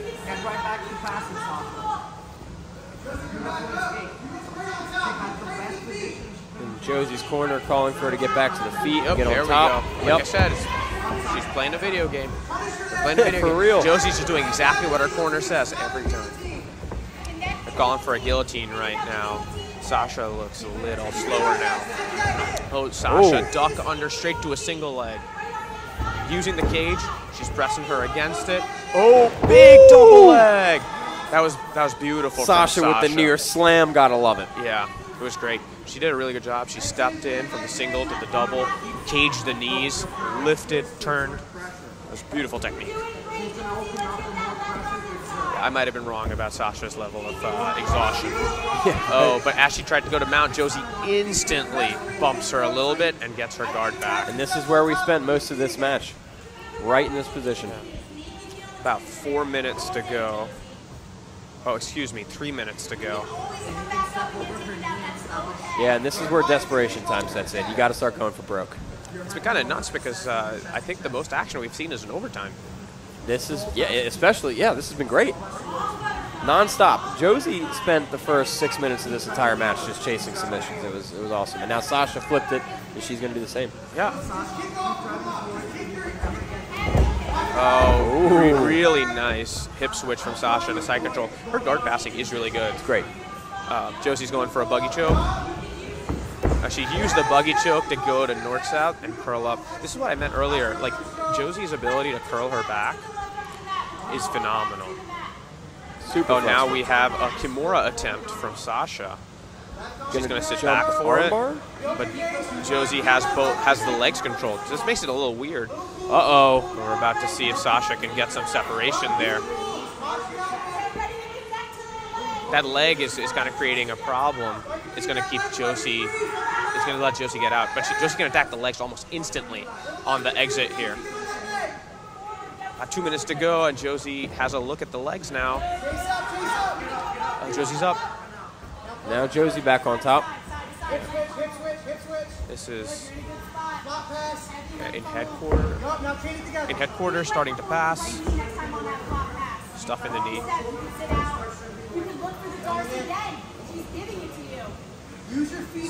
I think Sasha heard Josie's corner calling for that Garce and instantly flattened herself to avoid it. There are great things about Arena's very intimate format, but one of maybe the downsides is you can hear your opponent's corner. Everything going on. And about a minute left here. Could be our first draw of the night. But you know what? Even if it is a draw, this was an awesome overtime. Fantastic match. I am so entertained. They're both so young, both so promising. This is they're future Arena stars for sure. I do like how this has been like complete like juxtaposition of styles. It's been really fun to watch. And the experience they're both getting is like unmatched. It's amazing. Agreed. I think Josie definitely just learned that her top game is something she can really lean on. 30 seconds left. They're calling for a back take. We have about 20 seconds left. Let's see if Josie can make something happen. Oh, nope. Ooh. Sasha just bucks her off. 10 seconds. We'll see. Going straight for a foot lock. Oh, Sasha back in top half guard. And we have the draw. Time. What a match, though. First draw of the night. Beautiful match. That was extremely entertaining. Those two really turned up in overtime. That was really great to watch. Like Sasha really hung in there. She was being attacked for the majority of the time and came back. 3 rounds and a round of overtime. We have a draw.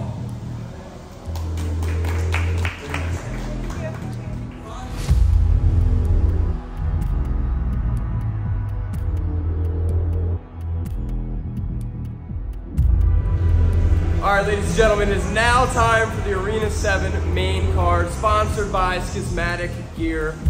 All of our athletes will be wearing the gear. We'll have it available for sale very soon. But let me stop talking and let's get it going. Out of the blue corner, Robichaud. Robichaud making his Arena debut. He is a blue belt out of Balance Studios, and Instagram is saying 34% of people think that he might win this match. He's also the coordinator of the We Defy Foundation, which is really interesting. And his opponent out of the red corner, Travinsky. Travinsky, no stranger to the Arena Grappling format. He's currently 3-1 here out of Aesthetic Temple, another blue belt with no surprise, probably Instagram has him at 66% because we've seen him before. So this will be a fun matchup. Also, if you don't know anything about George, we call him the Mustache Man. I wonder why. Cool stuff for the main card. You'll notice that they're wearing the Schismatic Industries rash guards, and they're popping. I love them. Right to the pool for Sean. George fighting the legs instantly. So do you know either of these guys? I do not. I did train a lot at Balance Studios back in the day, so probably have a solid understanding of his training. But George right on that foot lock. We have seen so many combinations of leg locks attempts today. George is coming off his first loss in Arena. You remember that? Oh, it's kind of crazy. So he's probably going to need it back then is what I'm thinking he's thinking. Lots of roll throughs here for these leg entanglements. They're in 50-50 right now. Sean's trying. George is out. Oh, they are. He's back up. Right Sean triangle. Way to George is passing. real heavy. Beautiful pass. Way to see what was happening and escape from it, and then quickly take pass to north-south here. Maybe a north-south choke. Oh, it looks like it's deep. That George would be is strong. a different choke. George's lats are huge, so you know those things cow, are calling right into his neck. Sean's hurt. My favorite part is watching Sean's face. Like, is giving there it is. Wow. 106. Moving on to the next one. North-south choke. I like that. Okay. George Travinsky takes round 1 with a north-south choke. You don't see that as much, I feel like, anymore. That's my first of Arena Grappling, I believe. That's exciting. I'm glad that we're switching it up. Well, we finally got some upper body submission. Yes, there we are. So there George we go. avenging his loss. So That was quick, too. How fast was that? 106. Oh, fastest submission leader? The fastest submission so far. Uh-oh. Good. Oh, these rash guards, though, they look pretty fire. I'm not going to lie. Schismatic Industries does a great job. Sean McCleary, he's the owner of Schismatic Industries. Droogs actually uses them for the rash guards. They look fantastic. I think they look great, too. They're nice. That metallic. Yeah. Green. Let's see if we'll go Right back out. right Collar back tying. Let's see what Sean does to adjust from the last one. There's just a little bit of a big body type difference here. They're both 170 wow. pounds, but George. Right, George's thick. Yeah. Sean looks tall there. Sturdy boy. He is a sturdy boy. He's got a heavy overhook there to George on that left side. We know George likes the cage too. Oh my goodness, So straight absolutely. to it. He is strong. His hands are Connected at together. the hips. Yeah, Oh, he and got down. a good takedown. Right back He got Sean right up against the cage. Yeah, Sean's got to find something different to happen here. He's having a rough time so far. Shoulder of justice. Heavy shoulder pressure on that right side. I would not be wanting Yeah. to feel that, that's for sure. I think, if we could see George laterally shift a little bit back to the north position, he can get a better angle. Because I think Sean is, well, actually, correction. Sean is still flat in his back. If he can get to his side, he can get his knee in. Oh, right, as I said it. Good thought. That's a good thought. The lateral shift from George straight to another north-south attempt. I think he has the arm control too, and the arm. Yep, George has the arm in. Oh, he does have the arm. Oh, and it's on another again. tap. Wow. This time with the arm in. Wow. I like the modification. Yeah. It was a north-south trip with the arm in. But you don't really Great don't job see from George. Yeah, wait for Jake. So currently holding the quickest submission here. Yeah. One of the things I was going to mention from the first match was because of that body type difference, Sean went straight for a triangle. And I always think whenever I see people who are my size but shorter and thicker, triangle's dangerous. Too dangerous.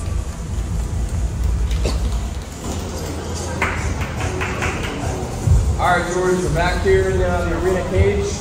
2 north-south chokes? What the hell, man? You were working on that? I love the north-south, man. When I pass guard, I look to either mount or get into that north-south position. Something we noticed at the commentary table was the strength difference. Yeah. Specifically, your lats were mentioned. Is strength training something you put like a big emphasis on? Oh, my strength and conditioning program is very serious. I take that very seriously. And I don't actually remember off the top of my head if it was your last time out, but you had a recent loss. Yeah. It was your last time? Yes, sir. It was my last time, and I had to really analyze what I did wrong in that past match and apply it to this one. And 1, how good does it feel to avenge that loss? And 2, when can we see you back here? Man, I will be here every single event you guys invite me to. I love Arena. I love this format. It's the best grappling program in the world. Well, mustache looks good as always. Thank you, sir. George Travinsky, ladies and gentlemen.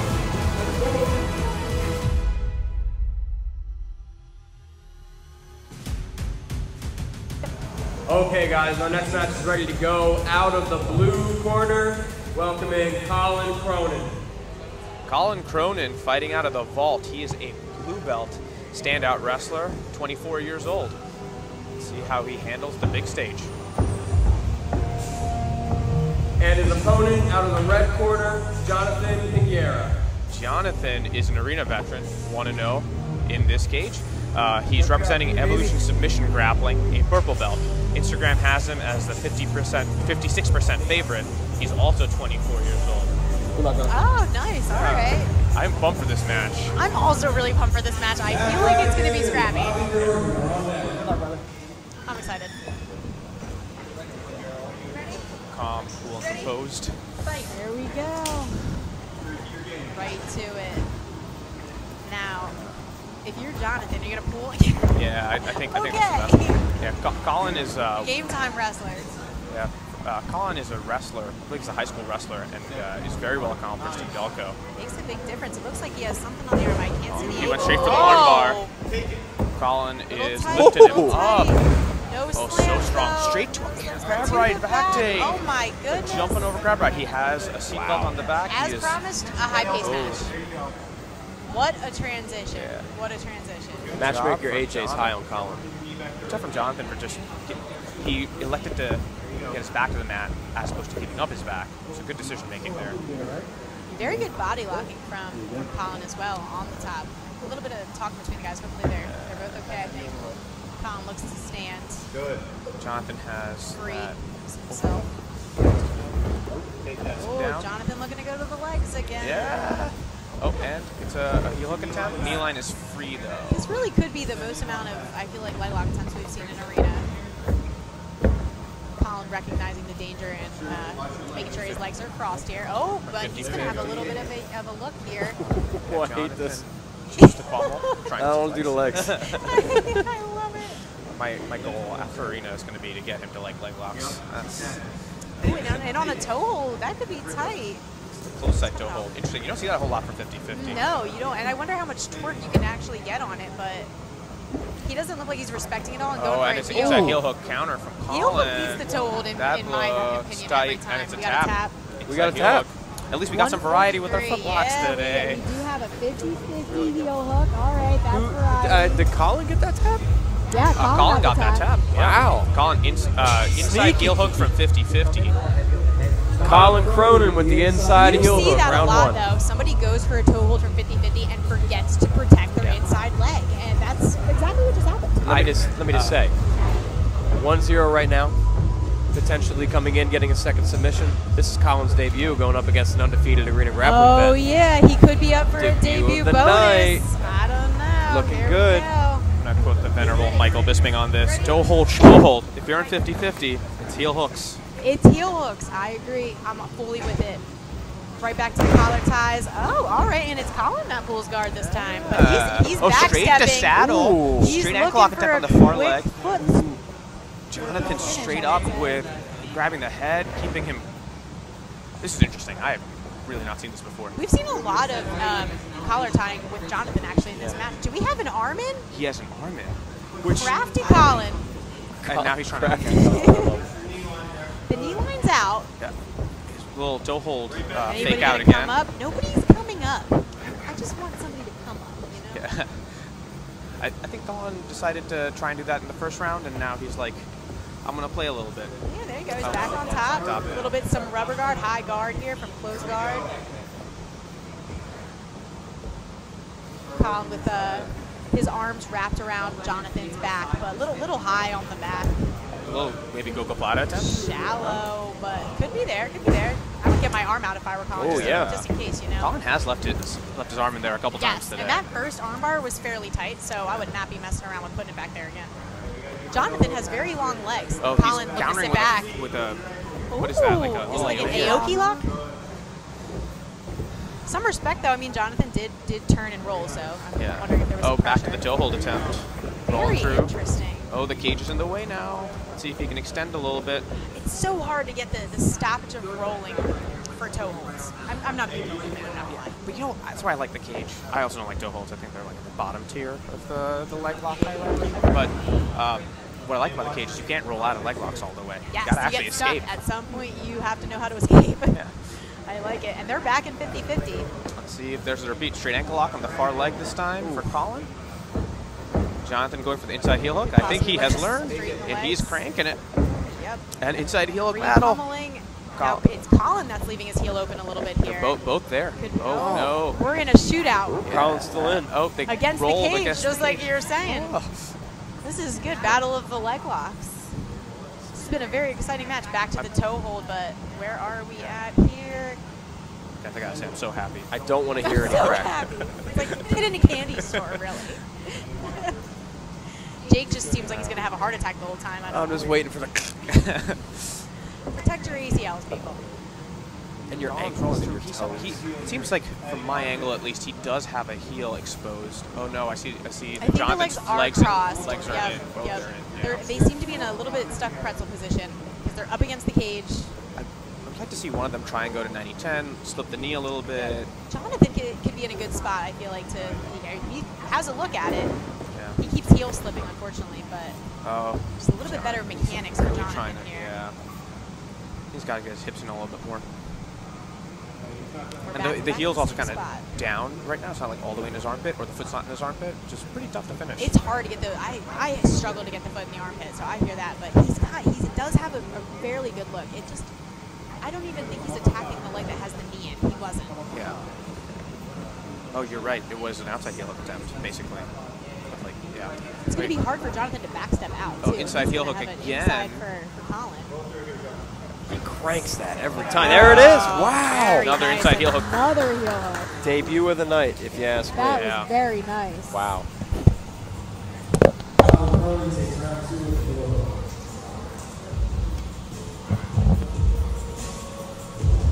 Good job to both guys. They really put it out on the line. That went fast. Great battle. I feel like I blinked and the match was over. Did Colin's corner even say anything? He was I don't think. Yeah. Out there living his life. He has Max Livingston in his corner. Shout out to his brother Caleb. Oh yeah, the Livingston brothers are crushing They're very it. good. They're very good. Both guys come from great schools too. Very nice, exciting. Shout out to the Vault for giving us Colin for tonight. That was very exciting. I really did like that in the second round he changed up his game plan. I think that's another one of the things I do like about Arena a lot. Debut. Yep. He just said he doesn't feel anything. Well, how do you feel about that win? It's all right. At the Vault, we work along our strong leg lock game, so I mean that's my bread and butter. So I was comfortable there. I think when he thought he had me a couple times at 50-50, he really opened himself up, and I just took it. And he's an undefeated Arena vet. You're coming in here on your debut. Is that what you expected, to be that dominant in this promotion? No. I expected to be more dominant. That's nothing for me. I've been training over a month. I've been battling some injuries. This is kind of like a rebound match I took.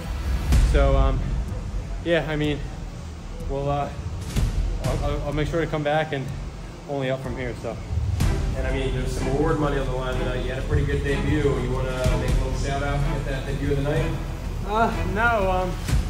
Really, I just came here to have fun. AJ used to come to our gym and train with us on Sunday. We love white belt. He's a little man, so came here out of respect for what he felt, and just wanted to put on a show for him because he's a good guy, and the gym is going places tonight. I honestly just want to come check it out too. So yeah, this place is awesome. So congrats AJ and Pat for this beautiful place. So. Well, we had fun watching at Arena Grappling. The Drew's MMA is glad to have you. Colin Cronin, congratulations.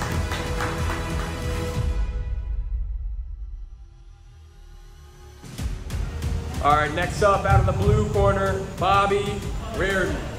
Bobby Riordan making his arena debut tonight. He is out of Ocean County, BJJ, a blue belt under Tom DeBlas. Instagram gave him a 30% chance of winning. Bobby's opponent out of the red corner, Rhatigan. Rhatigan out of Strategic Academy and Ambush Jiu-Jitsu, another blue belt, 70% chance, but no surprise there. He has been on arena multiple times, like I said, 3-2 with some very funky submissions. Recently tapping out a black belt in a match that he took on a minute notice. So Zach is always fun to watch. What a this character. will be a setup. I'm excited for both of these guys. This is my fight of the night. Let's go. Oh shoot, Jake's already calling it out. Two very opposite personalities, it looks like, in there. Zach come out real aggressive. Oh man, And he I am not excited. disappoint. He doesn't. Zach's, He's like a baby Andrew Kochel, if you ask me. Zach's entered in a cage. He said, "I'm so effing nervous." So Is that what he what said. he said? He I said it wouldn't to have Bobby. thought that. He said it to Bobby. he said to Bobby. Yeah, they left. Bobby is stone-faced though. That's for an ankle lock. They're trading it. They're trading leg locks. The knee is free. The knee is free. She just need to relax. Oh my goodness. Oh wow, this is a lot is happening, and it's only been 35 seconds. This is a good one already. this is great. I'm going to say 10 out of 10 best draft lock I've ever heard. People should just walk up to their opponents and be like, I'm so nervous. So, for those who don't know, Rhatigan is a fan favorite who stepped up on literally 58 seconds notice and broke a black belt's That's ankle. what I was just. Bobby Riordan is making his debut, but this is great. This is great, and Bobby comes out of a great school, Ocean County, obviously under Tom DeBlas. Tom DeBlas produces a bunch of killers, so it's an awesome matchup. high-level blue belts. Absolutely.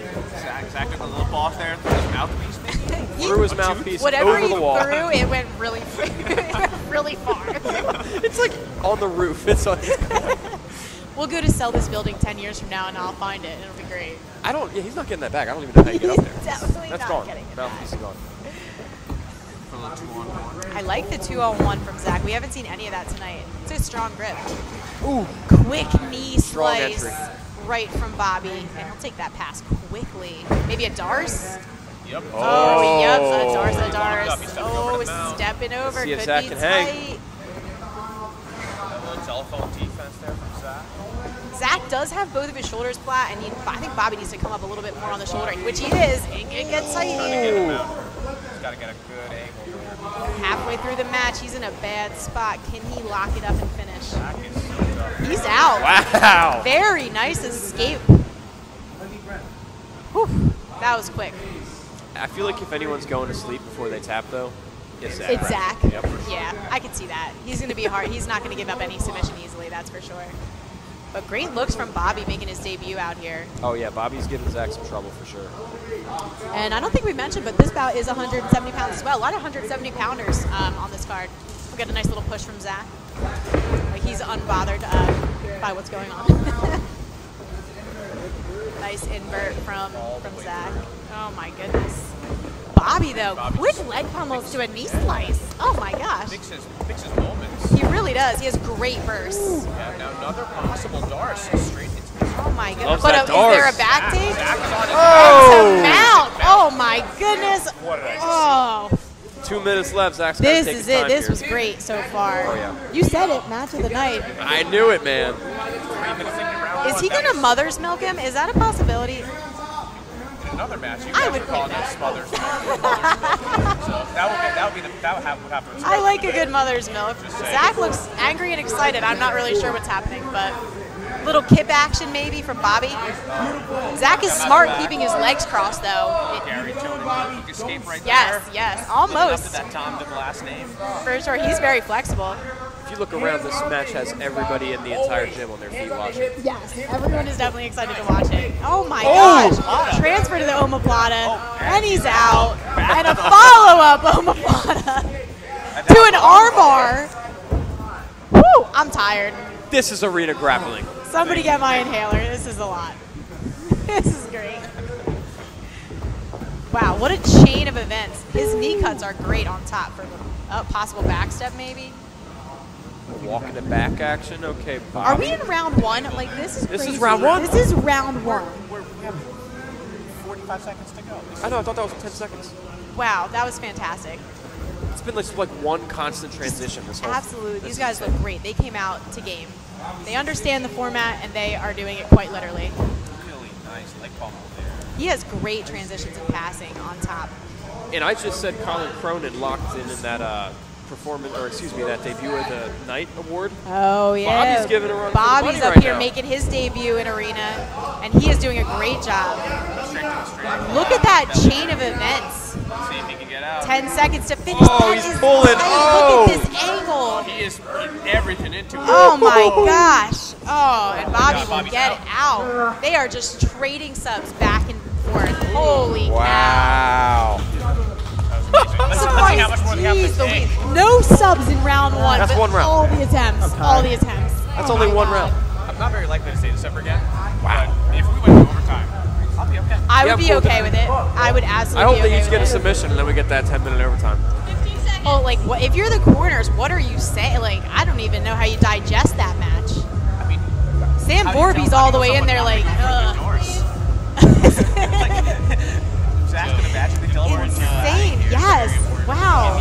Yeah, I don't know either. I think Bob, like, it's just such an interesting style because Zach has this, like, frantic energy, like you guys said, like maybe it's vocal. It really is. Bobby just mixes moments.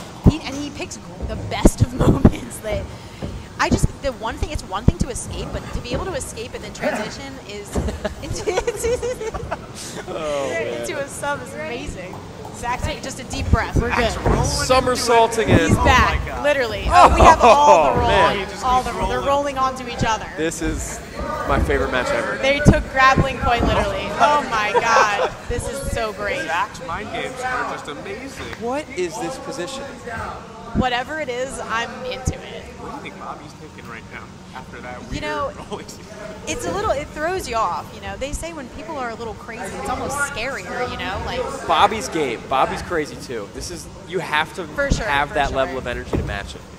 And we know he's got good knee cuts. We know he's got good rolling submissions. So I would watch my arm extensions if I was Zach on the bottom. He's really hyperextending there. A little bit slower.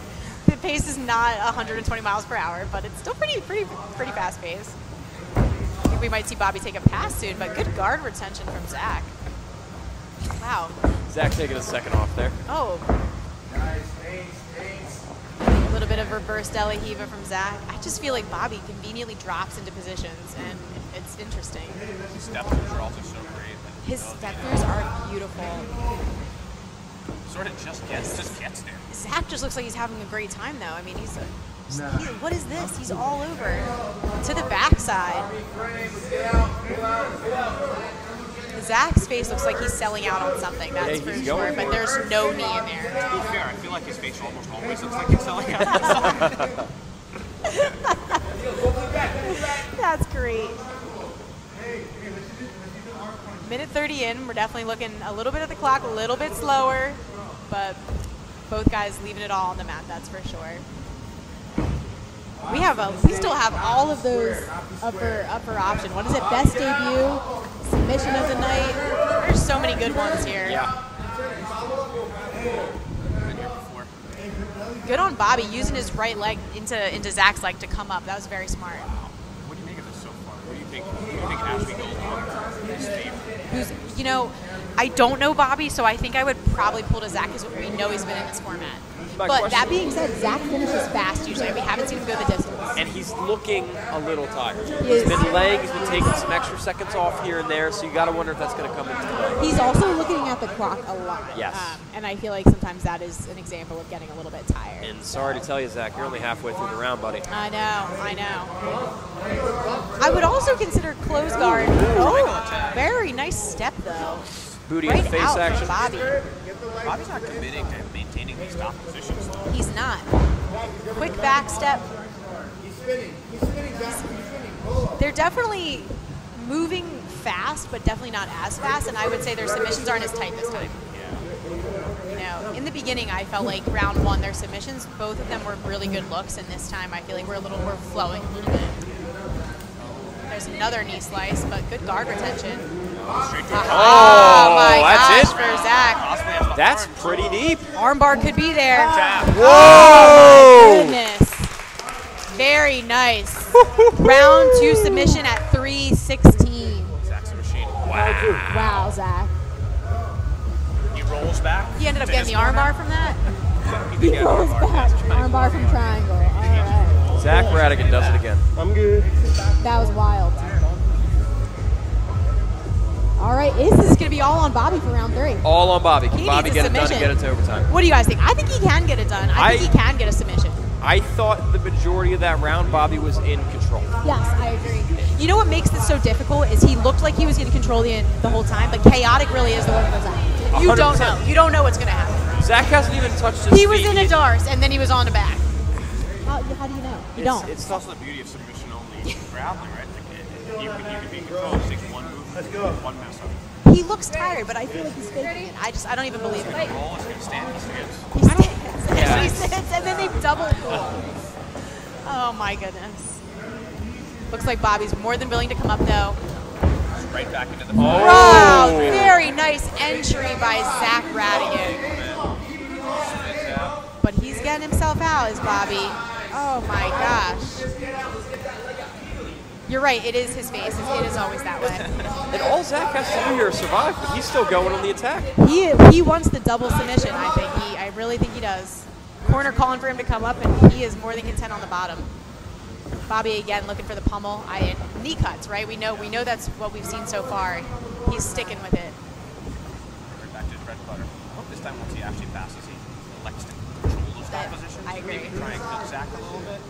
With someone that moves as fast as Zach, I think you've seen, if you can't match his pace, you have to slow him down and like stay in mount if you're there, and then look for an isolation of something. It reminds me like a Coiled Viper. Like he has like this demeanor of like, oh, like, I'm so tired. And I'm not doing anything. And then the second he's ready to go, he's just killing you. I would agree with that. I'd agree with that. I'd like to see a little more hip control, I think, on the top from Bobby, because the more Zach moves his hips, the worse it is. What? That was definitely a little Muay Thai action. Oh, but that might put him in not the best landing. He is on a guillotine. Yeah. Something tells me Zach is out though. Okay, he is, and he's now in he's on got his an arm, which he could transition to the legs if he sees it. Lost it. He looks tired. Is he tired? I think he is. I think he embraces it. So I don't know anymore. Is he tired? Is he having fun? I don't know. And that's why I like it.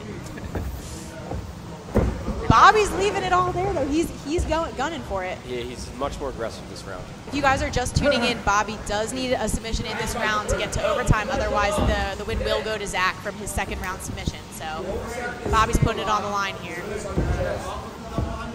This is great though. He's not playing scared at all. You know, he's looking for the finish, and he could have a Darce again. You don't know. It's a 50-50. He's in on a choke. It's like a mounted arm and guillotine. Nope, he lost it. He's out. Maybe a mounted triangle. Looks like it. He's got to get that right leg over. And this is where doing a good job of controlling. Oh my gosh, Zach is out.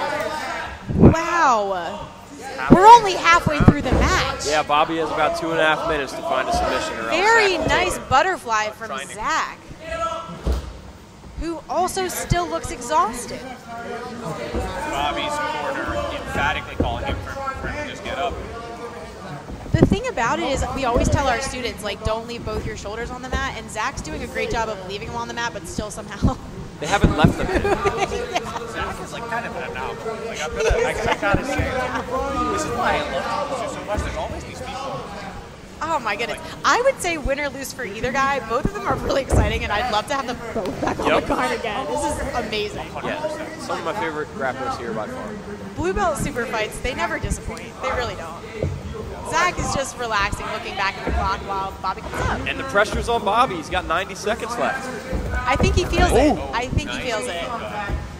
I also think he's thrown his best Darce attempt out there. So like, what are we looking for now? You know, like what is your next move that you can chain together with a Darce?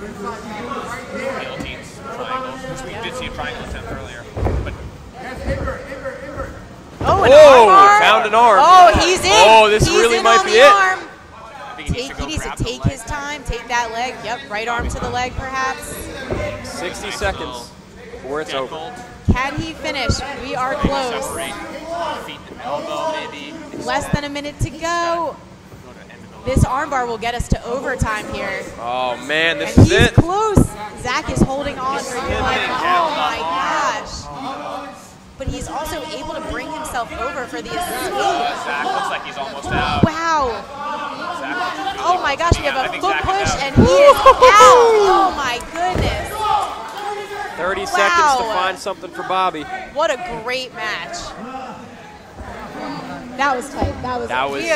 We have seen some great submissions Zach just from said Bobby. this corner, I'm not tapping. Oh my gosh, we'll let the arm break Wow, beforehand. 15 seconds left. What? They're both having fun. They're just saying, I don't even know what's happening. Oh my gosh, another armbar attempt.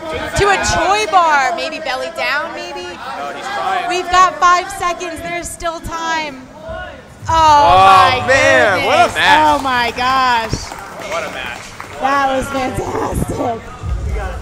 Holy cow, that was amazing. That was so good. We can all go home now. That was the main event. Good luck topping that. Shout out to both guys. Bobby out of Ocean County, and everyone knows Zach Rhatigan. I'm sure we will see them both again. Good stuff. Bobby definitely needs to be back on here. Oh yeah, we need to get him on yesterday. That was exciting. And your winner with one submission, Zach Rhatigan. That's crazy. Wow. Before I go through, I want to have Bobby with me. Bobby? Yeah, so. You both want to talk? Yeah, come here. First of all, listen, we all know this man worked way harder than me in a lot of those exchanges. I gave up probably midway to the second round, maybe even before. I want to say that I was not excited to go into this match. Me and Bobby had a few beers last weekend. He's a really cool guy. And I want to thank him and his corner, Sam Borb. Great people. I hope we never have to get in here again, because that shit sucked. Thank you, bro. You want to say anything? Bobby, you usually don't get the loser in here afterwards, man, but that was, I think, most of us said a great match of the night so far. So how did you like being in Arena Grappling, man? Man, I loved it. I didn't come in with much expectations. I just want to have a clear mind, have fun. I knew Zach was going to be tough. I appreciate Zach because he made me work really hard for this match, so thanks for making me better, man. And thank you for being grappling. Well, we can't wait to have you back, man. Bobby Riordan, great match. And now I'm here with your winner, Zach Rhatigan. No, don't apologize, man. That was great. And Zach, I honestly can't believe we found someone to match your energy. How did it feel? Were you a little bit afraid at first there? I don't know if afraid's the word, but I was definitely, I felt the nerves. Bobby started throwing up those flying subs and scrambling with me. I was super surprised and impressed with his scramblability and his composure. Dude's gas tank was pretty good too. I obviously fell short. I think those nerves got to me a little bit, and I wanted to quit, but I didn't. I kind of manipulated the rule set a little bit in the third round. I knew I was up, and I was so tired I had to take my time a little bit with him. I want to apologize for that. I'm always coming in here to put on a show. I don't feel like I lived up to my potential tonight. I want to apologize for that, and I promise in the future, I'll bring in the fucking heat. Let's go. Zach Rhatigan, say less. Congratulations, my man. Great match. Thank Zach you. Rhatigan. Man behind the camera. Naya. Let's go.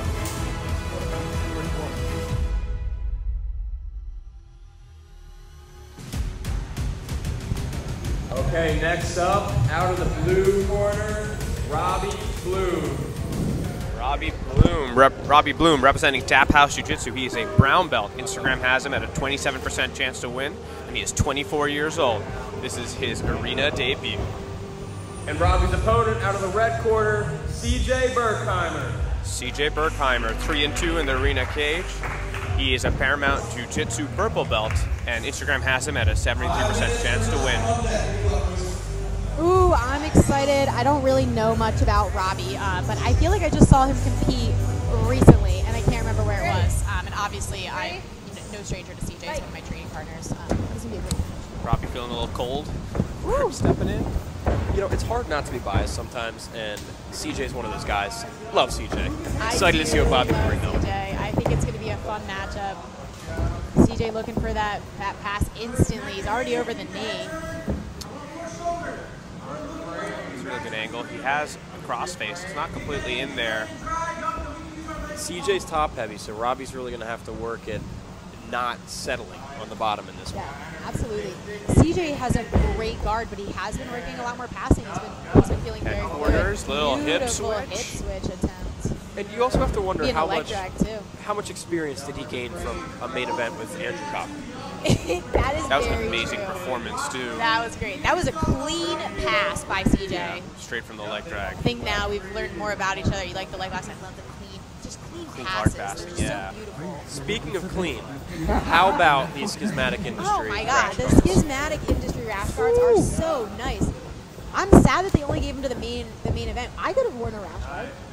Next time. Put it on. Yeah. Next time. Yeah, we gotta do the Danaher thing next time. Fanny back and wrap. Oh, interesting. Also, that was a sick segue. This is great. CJ in on a potential neck here. Pretty quick in at 118. CJ's corner, AJ calling for a Darson guillotine connection. CJ looking for that connection. Really heavy top pressure from CJ. He hasn't given Robby, I'm sorry, an inch of space. We just had a Bobby on, so you know. I know. Yeah, we had a Bobby, now we have a Robby. It's a lot. But like we said earlier, your opponent can hear your coach's corner. So we saw True. Yep. Robby instantly flatten out the second he heard that Darce call. Right. That's why they have to know the diesel squeezle, because then you can take your arm away. Exactly. And he'll go north-south, will CJ. Okay. Right. Corner calling for the Josh armbar. I'd love to know what that is. I wonder if it's like a flash armbar, because his arm is quite isolated. That's your husband. You got to get that inside info. You know, for us. I do need that info. I would like to know it.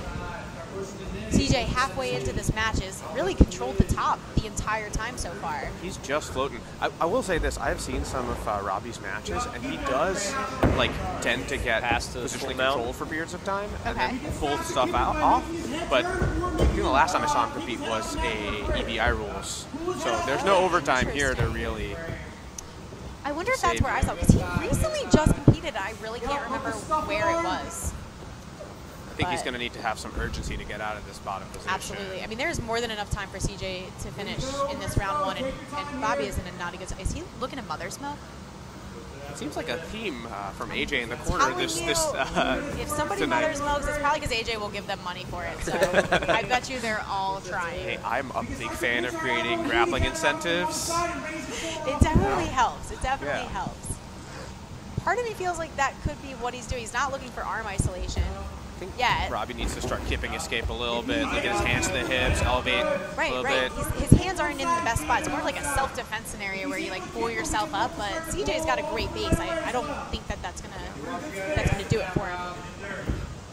And really, at this point, you could look to sit off to an arm if those arms are that exposed. And they're kind of like hugging behind CJ, which, you know, a lot of times we do not train from the mount to grab from the back. So I wonder what he's trying to do there. Right. Yep. I completely agree.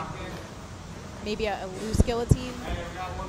He's getting to his side now. He's actually trying to shrimp and elbow escape a little bit. You know, I would say if you're having a hard time in mount, it's always not a bad idea either to dismount to side control. But I mean, he's got the leg back in. Maybe a bolo consideration from CJ. Nope. I'd love to see it. Keep the bolo options free. We hear. Oh, there. Oh, twister back roll coming, I hope. Oh, that would be exciting. That would be really exciting. CJ, although dominant, still unable to finish, and we are less than a minute left of round one already. Control time means nothing here, folks. Good job of floating around, though. Absolutely, and you have to. It has to wear on Robby's body. You know, he's in so much danger. Who exerted more energy this round, CJ or Robby? That's true, because CJ was moving a lot, but I don't think he looks quite tired. You know, he's putting all that pressure down. They both look pretty fresh. I agree. In general, if CJ, like the person on top, you gotta favor them on like the health bar. Right. I agree. Robby doing a good job of looking back at his corner and listening, though, so that's good. Still very evil. He's just trying to shove in for a guillotine Selling there. out for a guillotine in the last 5 seconds for Robby here. But I think we're going to round two with no sub. Yep, there it is. Good round. Very nice round. Good sportsmanship. CJ helping Robby up, and they're going to go right back at it. You trained a whole bunch with CJ. What's the corner advice for him coming into round two? To be more submission heavy. I mean, he is very positionally dominant. I know he's been on Arena a lot, hunting a lot of submissions. But I think sometimes he needs to be told almost like, be more aggressive, be more submission heavy. Don't be afraid to sacrifice a little bit of the position for the submission. That's what I would be telling him. He's a great listener. He's super coachable. So I would say, stay the course. He's doing great. If I'm Robby's corner, I'm wondering what are they telling them? Like, what are we going to switch up so that you're not in these bad spots? Yeah, Robby needs to show something. He needs to give CJ something to think about. Agreed. We still haven't seen much offense from him, so. Right. Yeah, we haven't been able to see much of his game, so I'd like to see a little bit more of it. CJ will go right to the pool. So he's switching it up from previously. Low Z guard or low knee shield half guard. CJ does like Choi bars, and he likes octopus guard, and he likes those setups. So he could have looks at all of those here. Looks like he has a little bit of control of the arm of Robby, but Robby able to free it. Robby seems like he is honed in, very focused. Great composure from both of these guys, especially Robby, in the defensive position. Like, way to relax. He's back on a straight foot lock, but CJ has a great base in that position, so I don't think his leg is in trouble. The sole of his foot was flat to the mat there. Yep. Oh, though you could hear those legs thundering. Oh, quite the pass from CJ. He'll take a low knee on belly, keeping his other knee on the mat. Right to mount. Oh my goodness. Right back where we were. We're early too. We're 1 minute fastest sub could always be up for the night if he can think of it quickly. I think it's what, 113. Well, I think it was something like that. Oh, he's just past that point now. George Travinsky and that beautiful mustache. That mustache, that's what does it for him. Does the mustache like take 10 seconds off the time? Yeah, immediate 10-second notice. CJ is working the neck. On the neck. Very I don't even know what to call that. I was going to say, what do we call this? Well, now it's like kind of like a reverse anaconda for a second there. Robby ends up But on it top. ends up putting him in a bad position, which was very interesting. We have seen a lot of CJ though in Arena, and he has good defense. So going for broke on a submission is completely okay. I appreciate it. I mean, we saw him against Andrew Kochel, and he looked like he was going to die multiple times and didn't. So I think Robbie's talking a little smack to AJ over there. Is he? I think so. Yeah. I wish we could hear it. I would love that. I like smack talk and smothers. Yeah. Give one more S. I hope his responses are all Zach responses. Like, I'm exhausted, bro. Yeah. I don't want to do this Oh, anymore. do we have a buggy on the bottom? Oh, good escape, good escape. Okay, now we're seeing Using some it offense. for his own offense. Robby here. Another north-south attempt? I'd like to see a buggy. They're so popular now. Oh, no, I can't be caught on tape saying that. I think Arena 6 we had a buggy. We did. I think we did have a buggy. No, but I appreciate that. I do agree. I think anyone who teaches classes is just like, I don't know if I'm allowed to say this in public. We actually refuse to teach them, so that does make sense. CJ finds himself back in a guard. Very nice. And we're halfway through the match. That flew. Yeah. Was it Jonathan with the buggy? You know, I really can't remember who finished the buggy. I do remember that submission now.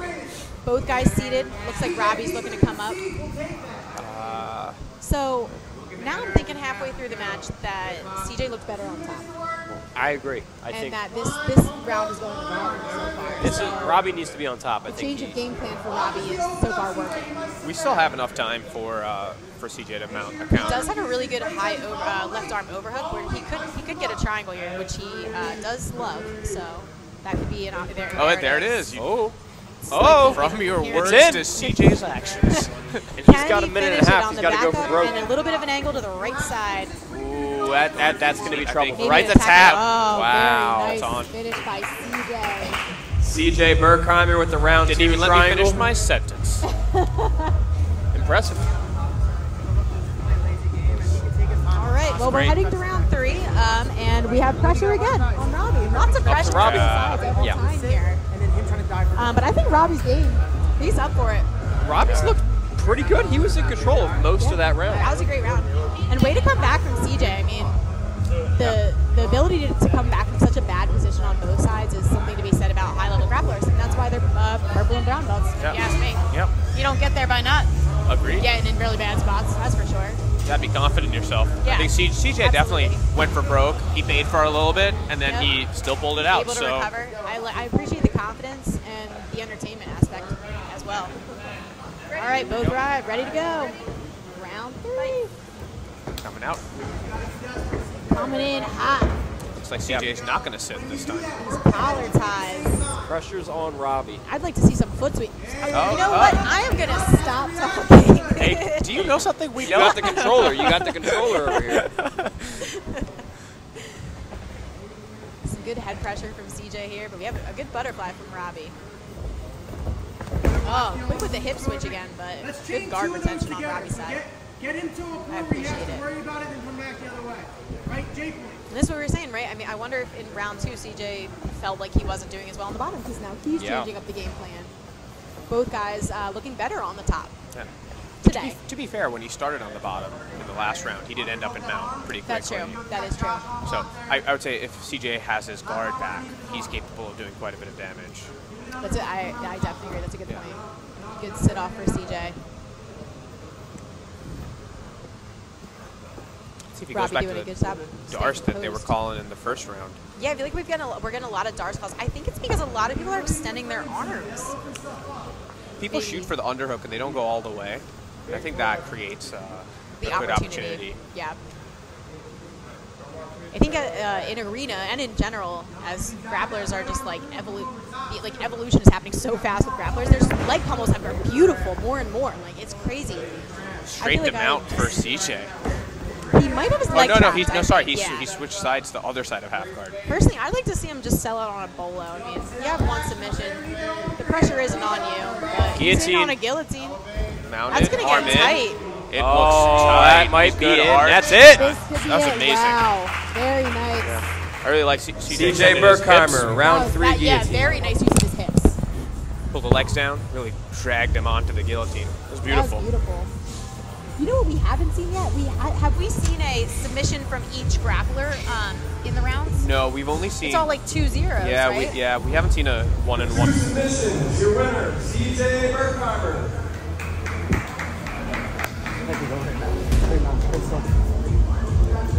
Yes, sir. How we doing? CJ Berkheimer after the big dub. I have to ask you, man, your last time out, main event against Andrew Kochel, who's here today. How good does it feel to get back in the win column? Man, it feels great, and it feels even better knowing I'm tied for the most submissions in the arena right now, so let's fucking go. How soon do you want to get back on here, especially considering there's rumors of a live card and some belts coming our way? Man, if I'm not on the next one, let me commentate. That's all I'm going to say. It's been hard for me to get matches. I called out 3 or 4 people for this one. Couldn't get any of them, thankfully. I got my guy today, so thank you for him for taking this match, but it's been hard to get matches. So he's calling out grapplers, and now he's coming for my job. Ladies and gentlemen, CJ Berkheimer. Congrats, buddy.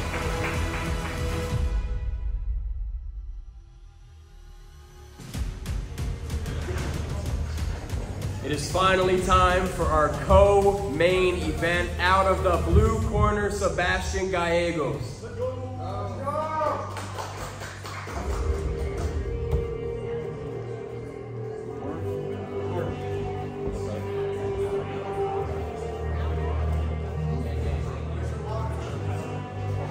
Sebastian's opponent out of the red corner, Shiomos.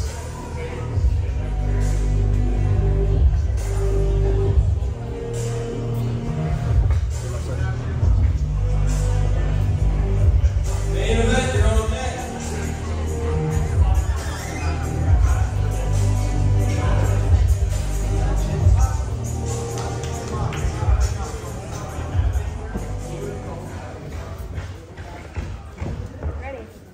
Ready? Fight.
Talking about darces all night, and where I learned a good darce is actually from Zach himself. He calls himself the Cobra.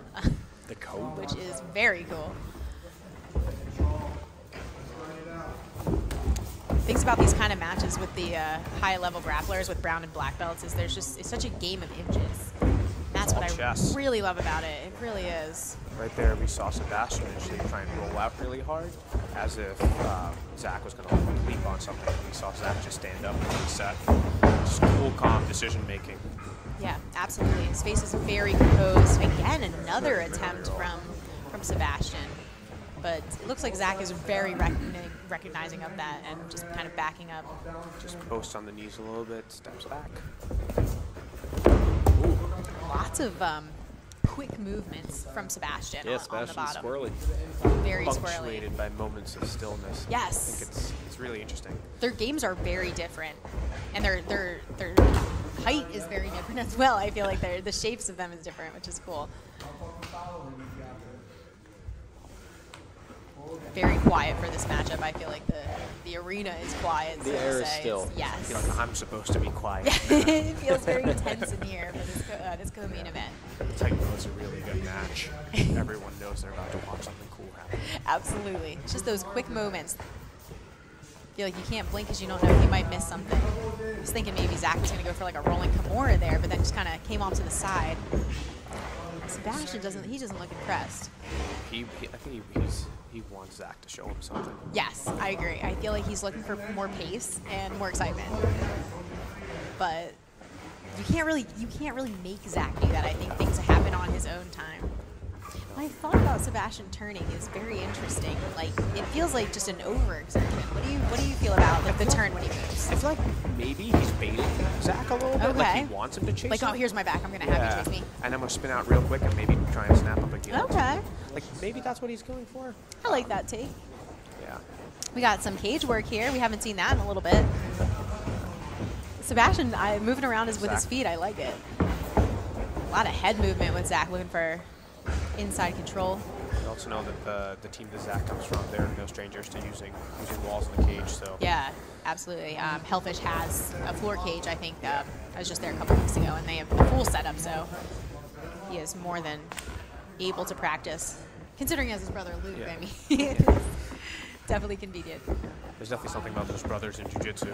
Yeah, I'm telling you, it must be nice going into the household where they're just crushing it. It's just like your family at family events. But yeah, what I really like about Zach is like I kind of think of his style a lot like quicksand. Like he's sucking you into his space. Like we are seeing Sebastian slow down a little bit. I like that. You know? That's a good nickname. Like I'm definitely a fan. He's at his speed. We are going to compete at my speed, not your speed. He looks happy to be doing it though, which is kind of cool. We're coming in on the last minute here. We're under a minute of round one, and we haven't seen anything crazy quite yet. Very slow and controlled. Shoulder crunch attempt from that pressure pass attempt. Yeah. Both looking at the clock a little bit.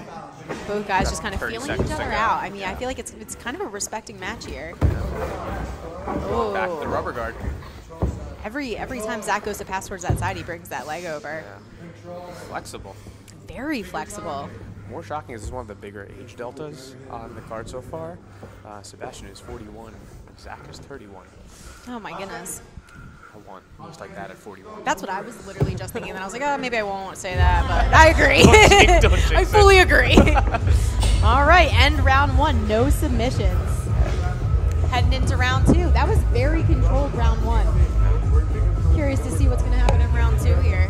What would you say to Sebastian's corner, or what would you say if you were in Sebastian's corner right now? I think he wants to control the pace, but isn't. But he's doing a good job of staying calm. Like it's almost like he's not allowing what looks like he wants chaos to happen, and it's not allowing it to happen. So I think he should actually stay the course. He's doing pretty well. Neither guy has been in a super bad spot, so I'm also wondering if they were feeling each other out. Yeah. And is somebody going to come through a little bit more in this round? Sebastian right to the pool, which I think we previously saw Zach right to the pool. A little bit faster pace, too, from Zach. Definitely a little more energy. Yeah, absolutely. He might know what he needs to know now. Quick change of pace there. He's doing exactly what Sebastian did in round one. You know, quick pace, then slowed energy. Quick pace, then slowed energy. Sebastian kind of keeping the same game he was in previously. Definitely liking this shift to standing passing. Mm-hmm. Yep. Low reverse Delahiva for Sebastian here. I was thinking maybe we would see some cage usage from Zach. They're pretty close there. Might as well stuff him up against it. Yeah, I mean it's there. Might as well use it, right?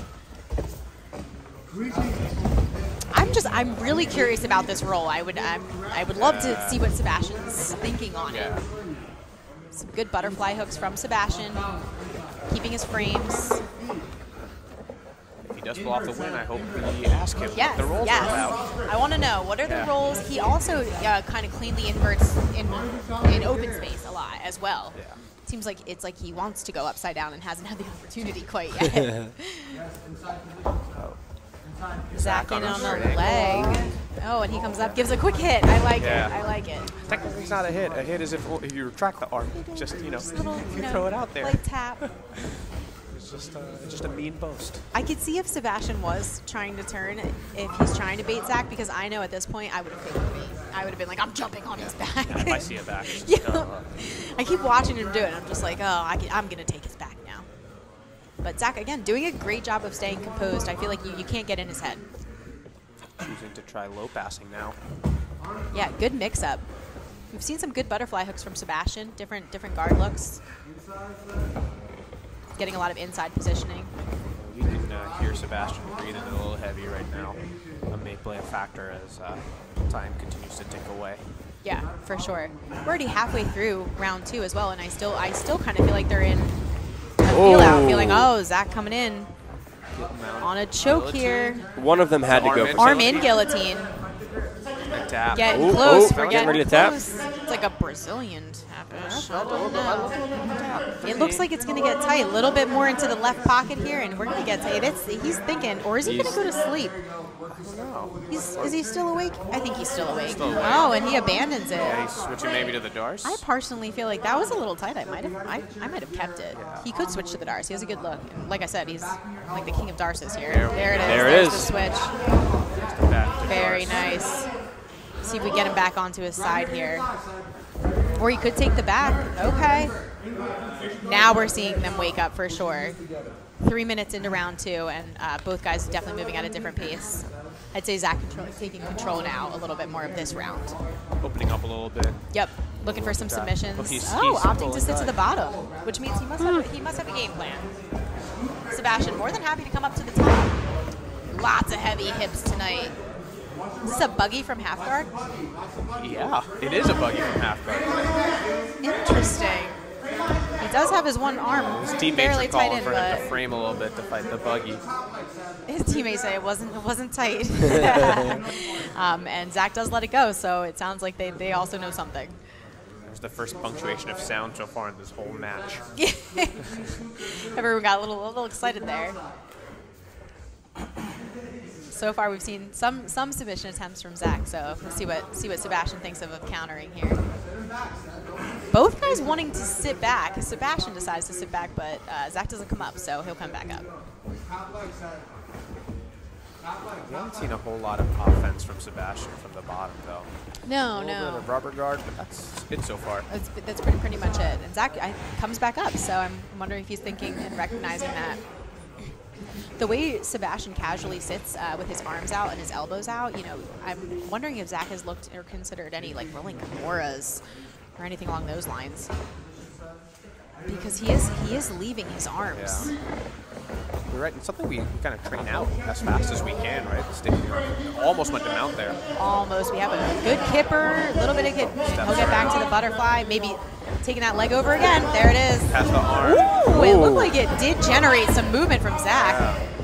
Corner calling to harass him and have him come up, and Sebastian will listen for them and come up to the top here. Zach happy to sit down. Short on time though for both guys. I think we're going around 3 with no subs. Yep. I'm surprised. Sudden death. I really did think we would see a sub out of one of them by round 3. I think both of their defenses are just too slick. Yeah. This is a good matchup. I'm impressed. Like I said, I don't know a lot about Sebastian. We trained with Zach, and Zach actually taught here Saturday, so I know a little more about him. But to keep up with him and to be able to trade back and forth, both guys look great. It's really good. Yeah. I'm excited. I don't know. What are you thinking? I think Zach looks good on top. I would probably try to stick to that game if I were him. I would agree. I think Zach has always been really good at chaining his leg attacks with upper body attacks. I think a little bit more of that, because the one time he did go for a foot lock, he created a lot of chaos that he could, in his methodical way, deal with. So if he's the one initiating the chaos, I think he can really capitalize on it. Yeah, I completely agree. Now, Sebastian's thrown his leg over a couple times, and that last one kind of looked tight. So I'm getting curious there too. If he catches him at the wrong moment, he could be in danger. Interesting concepts of passing here. Maybe an Aoki. Oh. It was kind of like he jumped into the Gordon Ryan J-point passing for a second. And we just have been going over J-point. I'm excited to hear that. Yeah. Again, stepping into the guard a little bit to the side. feel like he's reaching for those like positions, but then Sebastian just turns his hips into him as opposed to away, which is creating a slightly weird angle. Ooh, maybe something from and Sebastian will take the top on that. Both guys still staying really composed. You know, this has been a battle. It's definitely been a chess battle. That's what it feels like. They both don't. This is always kind of what happens when you start getting in the brown and black belts. It's a small mistake is the difference between getting subbed and not. Absolutely. It's like you want to go for a broke, but like I said, it's just a game of inches. So you have to be so careful and cognizant of everything the other person is doing. Yeah, this has potential to be the first match of the night. Footlock. No submissions for overtime. He has a straight lock attempt. He's back on his knees. I do really love the combination of high and low passing from Zach. Even a mix of high passing and then like almost like flowing into low passing.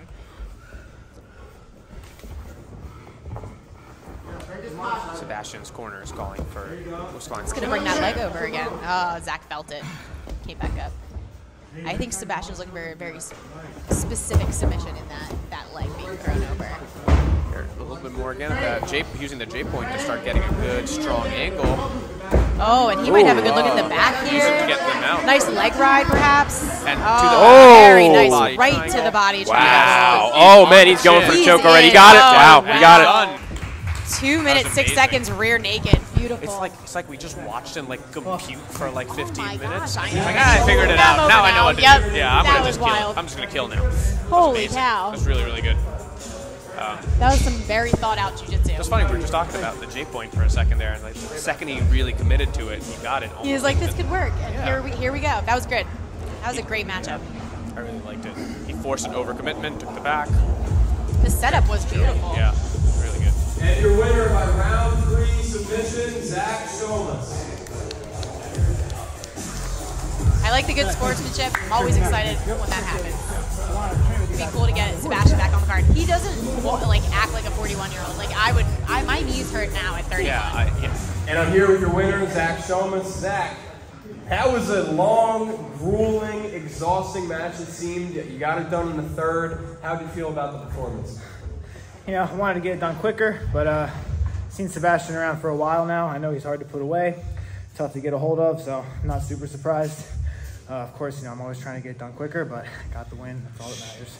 And was there anything specific you saw that led to a submission? Because it seemed like it was almost a stalemate. It was a very close match until you found the spot. Oh yeah, he was doing a good job of not letting me get to like my passing position or getting on the darce. I had him in the darce, I think that second round. Couldn't quite finish it. That was where I was trying to go. Didn't work, but I'm always looking for the back, so once that presented itself, game over. And you Shiomos brothers are making quite a name here in this arena. How soon can we see you back here? Tomorrow. We don't have an event tomorrow, so next month? Next month, that works too. Awesome. Well, Zach Shiomos, congratulations. Thank you. Hey, good work, y'all. You going in? Yeah.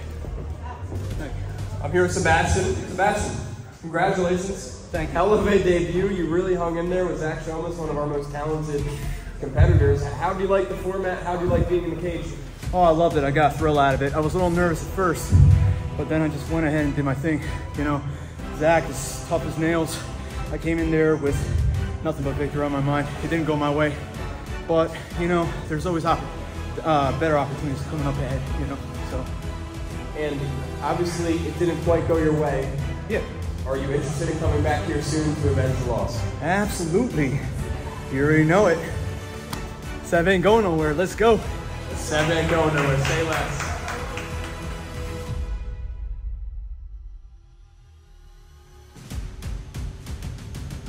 For your Arena 7 main event, out of the blue corner, Andrew Kochel.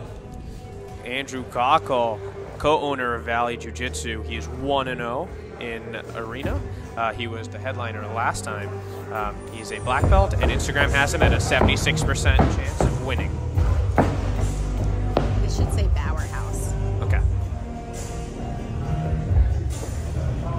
His opponent out of the red corner, Luke Staley.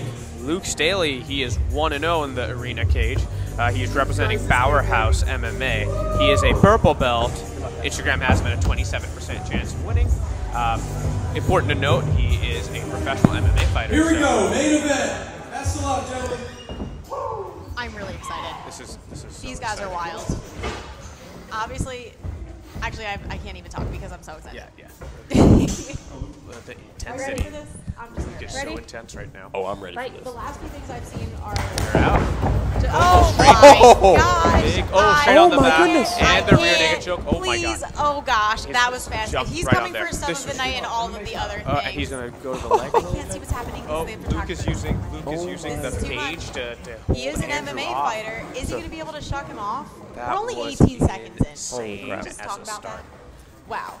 Is it tight? still It looks trying. like Luke's Zach Rhatigan is in the corner trying to poke Andrew Kochel in the butt. Luke doing a good job of using the cage, and he's out. Oh, and a and, suplex. Oh my gosh, right back to the I don't know if bag. that's a suplex as much as a falling bull to Oh, the back. yeah, I don't know. okay. You're And right, straight you're back on the back. Andrew said he was coming out hot. I didn't know he meant like this. Hot, so hot. Yeah, I wish yeah. the song was playing in the Luke background. chooses to This go is- to the- This is really what it is right Takes now. that bottom mount instead of giving up the Look back. That at was Luke. amazing. He is walking the cage. He knows how to use the cage, and he's showing his IQ of it right now. But I'm just, this is a lot. Oh, Luke's still hanging. This is anyone's match, but that was a hot not even start. a minute. It is. Yeah, I've previously seen Luke jump off the cage, and now I feel like we've seen Luke go into the cage. So it's full circle, really. Smother? Are we smothering? Smother action. There It's you my go. favorite. This is too much. But staying composed on the bottom, more composed than I am over here on the side. Well, your Droog's cage is now tested for at least tons of force, so Oh man, if they had gone through, that would have been more that would've smothering been by bad. Andrew At least we'd Kochel have on it top. film. But Luke's okay with it. He's you know what? He's Oh. out, and he's escaped Luke to is the now top. Andrew's on top. Unreal. Or excuse me, Luke's on top. Andrew right back to the attack. And Andrew's straight back. reset Oh going my here. gosh. Does the cage break? I don't know. It's only been a minute. He chooses to pull off of the cage. That was really cool, actually. Wow. Using the cage to bounces. This is the main event for a reason. Yeah. This is amazing. This is going to be a good one. Lots of cage work from both guys. Luke looking to put Andrew up against the cage. Yeah. And both guys respect each other. There's a little He has the Pretty nice. That was very physical. Thank you. bit of friendly trash talk. A little Lead bit up. of banter. double Those unders high for double Luke. unders for Luke. Stepping around back. Andrew debating if he will make his MMA career Oh, tonight. Matt return. Oh, gosh, a Big Matt return. AJ in the corner jumping up and down like a child. I can't. Wow. I don't know. And Some K-guard action from Kochel. this is Applause MMA from our versus Arena jiu-jitsu. house. Andrew has experience with just MMA fighters. stepping out. Just beat Bill Algeo. Are they tired? Because I don't know what's happening. This is so great. We're only halfway through round one. Is it a duck under there? I wouldn't be upset if they went to overtime. I could watch this all night. They keep the space and they keep wrestling and all in. Yeah, absolutely. I don't think they're going to pull guard. I don't think that's what they're going to do. Luke is definitely going to pull guard. Oh, he loved that arm that drag was straight nice. to it. Oh, well, there it okay. is. Well, Okay, Andrew pull Andrew. guard. Andrew has decided to go to the bottom. We've seen some really good trades of takedowns, though, from both guys. Yep. I wonder how they prepare for this. Do they actually throw themselves against the cage, or do they just try it in real time? I don't A know. little catapult in Luke's gym where he just like loads up into it. Our banners flings him are into a endangered. cage. Oh my gosh, Andrew putting Luke up against the cage. The last thing I remember was that he pulled guard and now he's standing. It was like we were just talking about the composure of brown and black belts and how the last match was so methodical, but like what a wild difference, but still so thought out. It's great. The reality is Luke has Oh, a little Showtime Off the triangle cage, Luke there. liked that one. Wow. Oh, my Showtime gosh. guillotine. This is just amazing. Right into the backside, but Luke slips, and he's in on a guillotine. Oh. Luke has a Luke tight loves guillotine. His Oh, Norman my. guillotines. I've been guillotined by Luke, and it's been terrible. And he's out. Oh my gosh. We are just trading subs. 1 minute left. I want to see more running on the I cage. can't wait to see more of this match. Like, what else can they do, really? I guess submit each other. They could do that. they could do Haven't seen a backflip yet. We haven't seen a backflip. All day, We buddy. could. All day. Oh, Okay. cartwheel. We've got a spinning cartwheel for an attempt pass. A little very genial trash talk. I don't even know if it's called trash talk. They're just very polite people. Well, in the interview leading up, they really respect each other, but they're definitely want to hurt each other. But now they're disrespecting each other. They've left it in Respectful for the cage. disrespect. Yes, exactly, exactly. I want to stay back earlier and see if they were Nice complimenting single, each other. right to the single leg. he's going to go for his Straight favorite ankle lock. submission, that straight ankle lock. Not to be forgotten, he also likes triangles. Slipping out. He's countering. What a slip from Luke. We have 15 seconds left only. How did the time really? fly? Oh my goodness. I thought we were 10 seconds into this match. I know. Some good showmanship, guys looking at the clock in the last 5. We're definitely going to round 2, and I think with no submissions. Wow. What a round. A little Wow. pat. Oh, we have some applause. Luke from looks the, unfazed. people here. Oh, they're both staring having at him fun, from too. across the cage. Oh my gosh. Oh. This is something. I'm always excited. I love watching Andrew and I love watching Luke, and I knew there was going to be fireworks when they got in the cage together. Yeah. It's just, there always is. All right, I guess we're going to round 2. All right. Luke gonna run at Andrew now? See, watching pool guard, you know, like, I just can't. You have no idea what's gonna happen. You don't. You really don't. It's very chaotic. But exciting. Yeah. And technical. Do you think Andrew's practicing these running gauge triangles? How else do you get good at them if you're not practicing? And who are you practicing That's on? what I was gonna say. Like, if someone asked me, like, "Hey, can I try flying triangles on you against, like, if I run off the cage?" I'd be like, "No." Yeah, absolutely not. A lot more calmness in this round. I think they're looking to see who's going to be their better wrestler. Both guys have really showcased good wrestling. Oh, yeah. Yeah, and good, which is great. Good cage awareness. Very good cage awareness. And Andrew doesn't even do MMA, although you could convince me that he could do MMA. With this kind of style, he Yeah, could, for sure. He could do well, For sure. I think. Another Oh, flying. possible jumping guillotine. Trying to use it to drag Luke down. Luke's posture so Oh, that wow. arm drag to the body. Oh, and he gets Okay, straight Luke Staley. Staley. Yes, Okay. we see you, Luke Staley. That's actually that is truly the MMA experience coming. The second he touched the fence, he was already caging the Knew knees. right away. And what are we? We're missing A something buggy over choke. here. It's a buggy choke from Andrew. Looks like a tight buggy. Luke might He be is in trouble. selling No, out on no. buggy, but Luke has He's a out. neck of necks. Yeah. No, butterfly Andrew is look using it to from get his Andrew. butterfly, and I think he has an arm crush on the far side. Oh, I can't see, but you are doing a great job. Thank you. I'm the only one at the table who can see anything. Andrew puts himself against it. He like launches himself against the cage. They're standing. Now they're back to the center. Luke looks like he's inviting him to the side. He's kneeling against the cage. Interesting. Everything is a setup in this match. I would be walking the other way. This is great. Little slippage from the cage here. I think Luke is looking for some comfort against the cage too after that opening crazy double leg. Yeah. He's just like, I'd rather be closer to this than flung into it. You wonder too, is he looking to reverse the position? Like, hey, let's go up against the cage. I feel comfortable here. Maybe I'll use it to flip you over. That's a good point. He did do that in the first round. Yeah, because he does have such good awareness of the cage. Oh, very nice. And on a single is Luke, and he'll get it right to the mat. It's fantastic wrestling. The wrestling is very beautiful. And he'll let Andrew back up. That's the best part. Maybe so we can see it again. Yeah. We weren't sure It's what like, we saw there. I need double-digit takedowns. Sometimes I think about how I could get one highlight, but this whole match has been a highlight. Yeah. Editing team, good luck. Yeah. I would watch the whole thing over again. And I think, actually, this is our last free card. So if you guys like this, make sure you guys are subscribing and liking and sharing, because who wouldn't want to watch this match? We're going live, baby. Very good, very good. We are in a tie-up. We have had back-to-back bangers tonight, too. This has been a great night. I think we've had only one match go to a draw tonight, and that was still a great match. It didn't go to a draw. I think it was just an overtime, right? Did we see a draw tonight? Oh, we did see a draw. You're right. We did see a draw tonight. You're right. Draw, but a very, very exciting draw nonetheless. Both guys kind of like wearing on each other's heads here.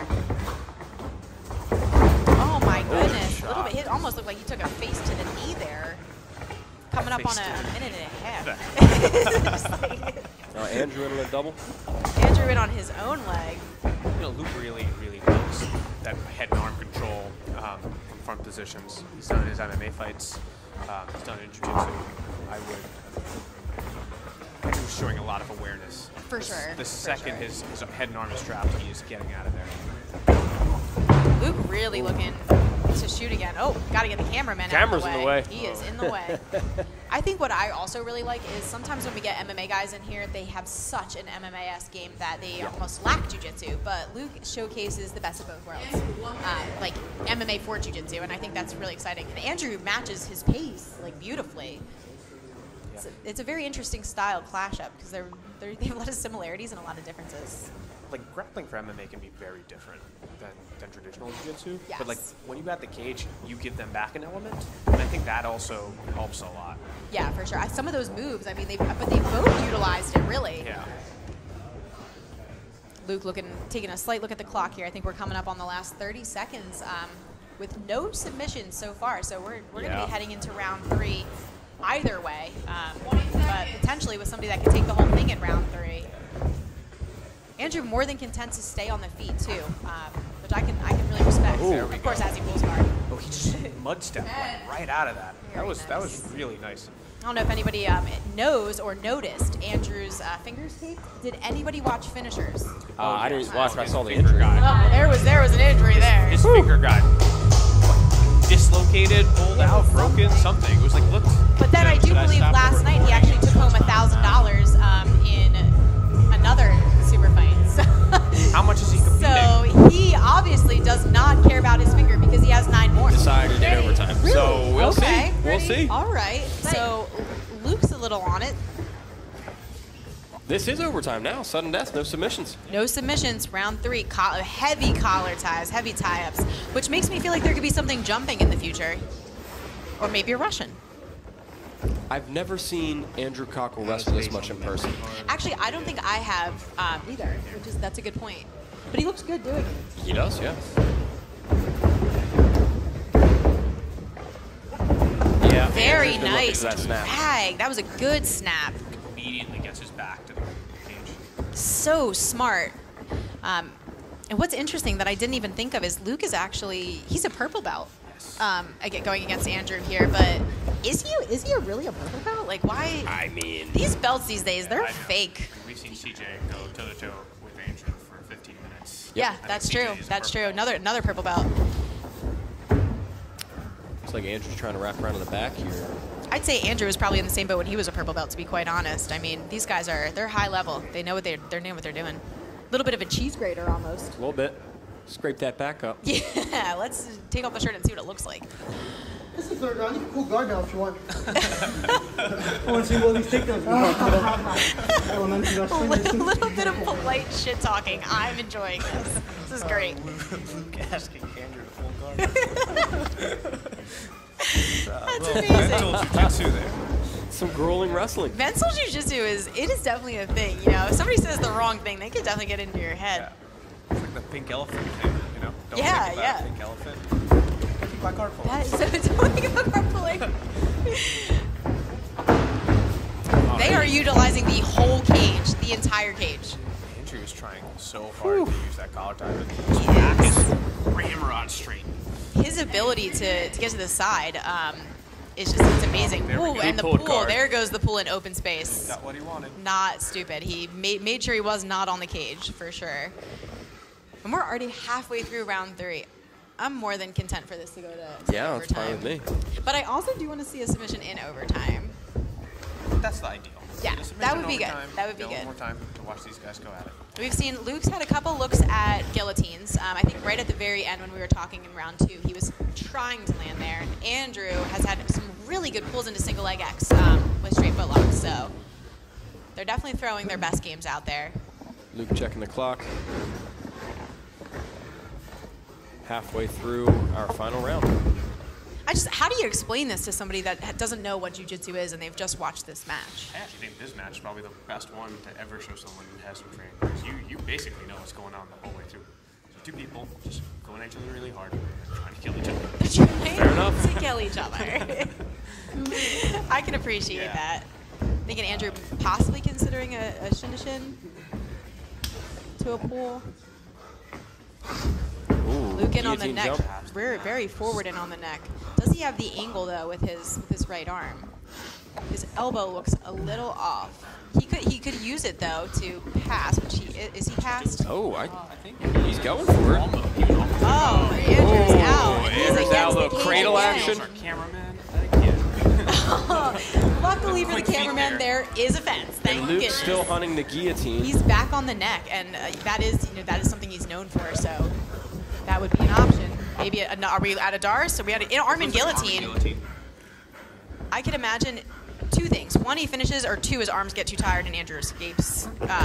Whether the arms get tired or he escapes. But Andrew's able to roll to the knees, and he's out. Yeah. Oh, my goodness. Respect to both guys. 1 minute of regulation remains. Luke right to the pass attempt. Yeah, he looks like he's slowing down a little bit. And they still might have 10 minutes left to go. Just as a reminder in case they didn't know. They're tired, there's no doubt. I'm tired just watching this match. Sleep so well. Yep. Oh my goodness. That was a beautiful attempt to a Kimura. At the classic hip escape to try to get up, Andrew was not about it. He said, let me just put you against the cage here. Oh, wow. Let's just keep it going. We should just stay here, honestly, until they submit each other. I'm fine. I think it's a great idea. True. Might be here till the morning. Yeah, for sure. Coming up on the last 20 seconds or so here. Both guys breathing a little heavily, but, I mean, they look great. They look very good. Just as you said, I mean, it's a championship match here almost. 25 minutes, that's a long time. Rolling Kimura attempt. That's one of the things about when MMA fighters, they will just go for stuff. It's always like submission. There it is. Position. Absolutely. That is sometimes very tough to deal with. Going OT. And here we go, 10 minutes. Phenomenal job. They are doing a great job. Arena 7 has 10 minutes at most remaining. What a card. This has been a great card. We have seen so many different submissions, so many debuts tonight, and then, you know, the main card never disappoints. Everyone has been fantastic on the main card. I love watching these guys. It's great.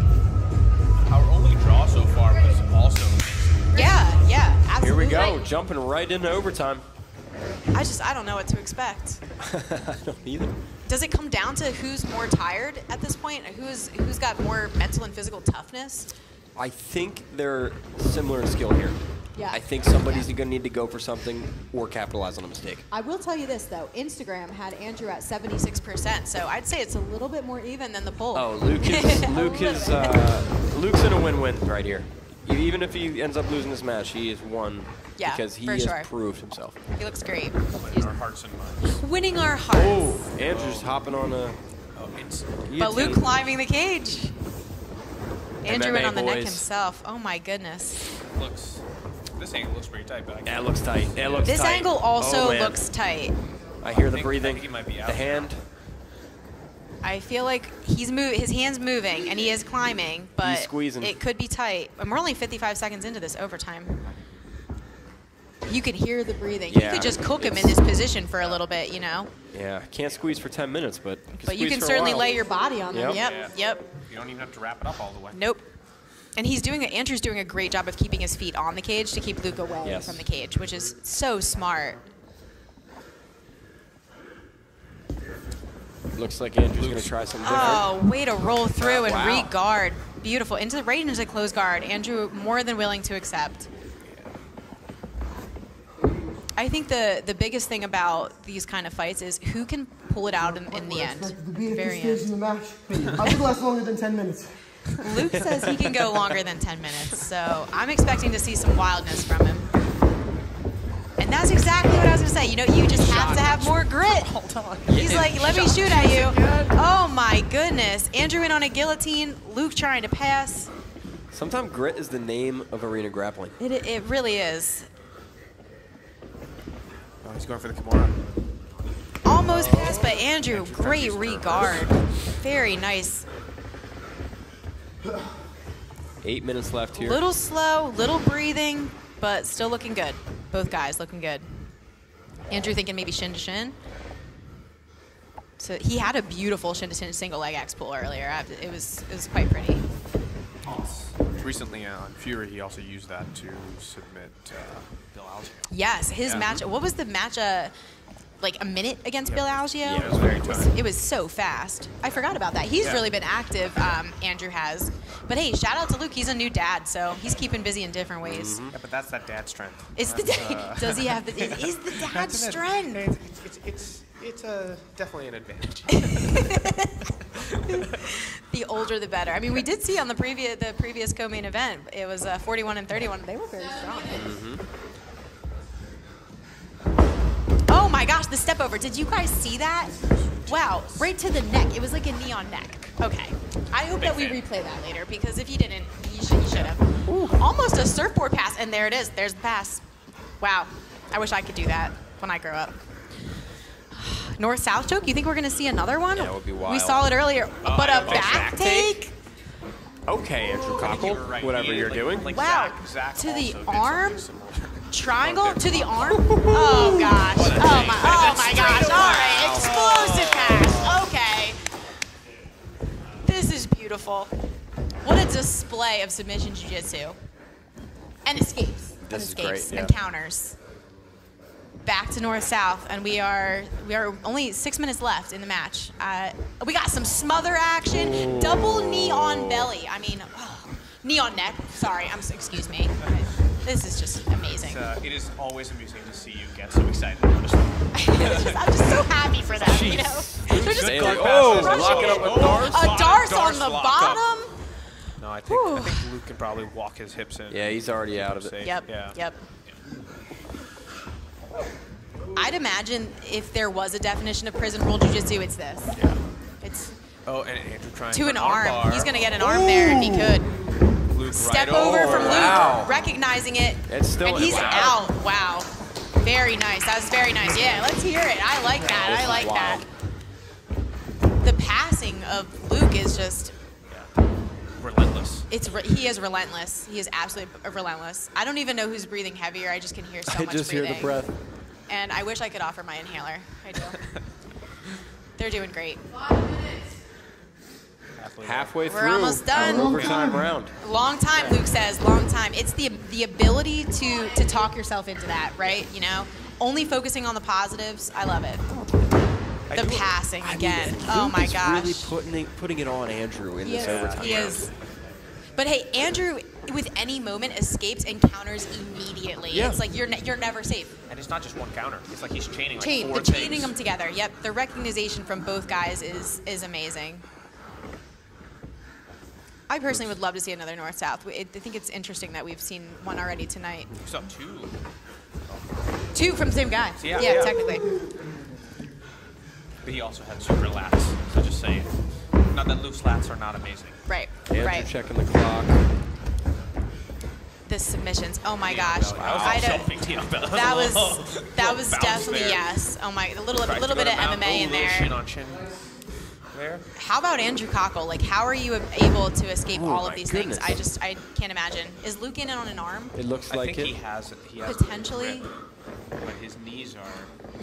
Yeah, they're both on the outside here. He's kind of using it. He bounced a little bit to get back in. Right. And if he lifts his head a little, maybe we do get a knee in. Wow. 4 minutes left. Oh my goodness. And Andrew, he said, "I'm still here. Don't worry." Oh my goodness. I don't want this to end. I know we only have 4.5 minutes and 3.5 minutes left. No. When do you never like want overtime? But now you just want it. The whole thing. Checking the clock some more. I don't know. I think Andrew's checking the clock because he's like, how long am I going to take to try something jumping and do something ridiculously wild? I got one more running triangle left in me. One more, just one more. And it's only going to take me 5 seconds to do it, so I have some time. That's what I think he's thinking. And I think Luke is thinking the exact same thing. I don't think they have to work out for the next 5. No, they're good. Though knowing Andrew, he's probably going to be competing tomorrow or something. Probably. So. Mind you, with either a broken or somewhat not doing that great of a thumb.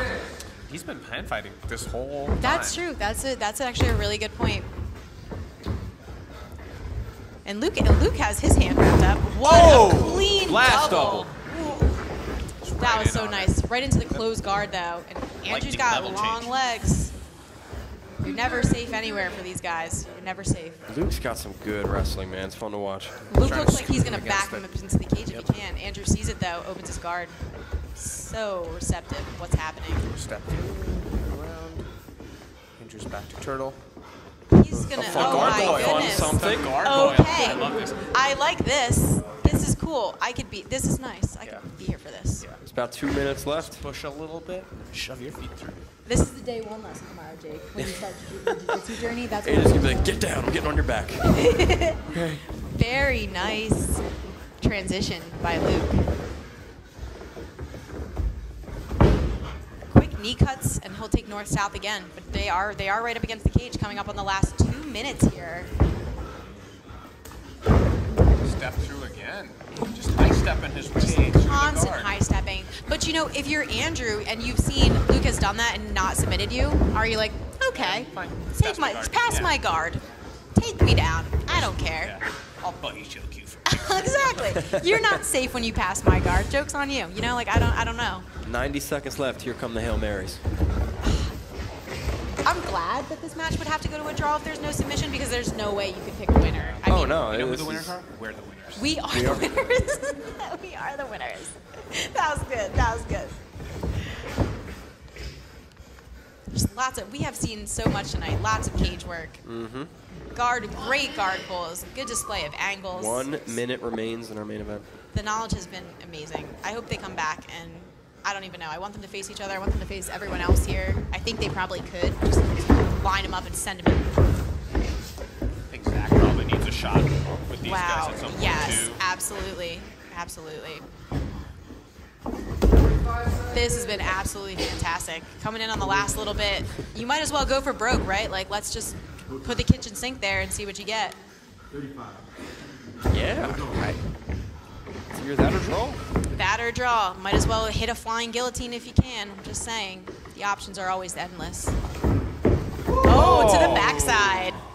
Clean. What? I mean, this match was a treat. Probably very slippery. Yep. Yeah. 2 high-level guys. This has been great.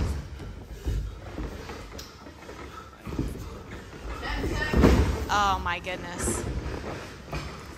Let's keep them going.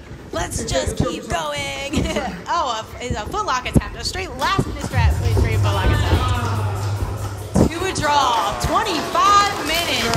Yes, sir. What a match. Okay. That was phenomenal. Woo. That was fantastic. Wow.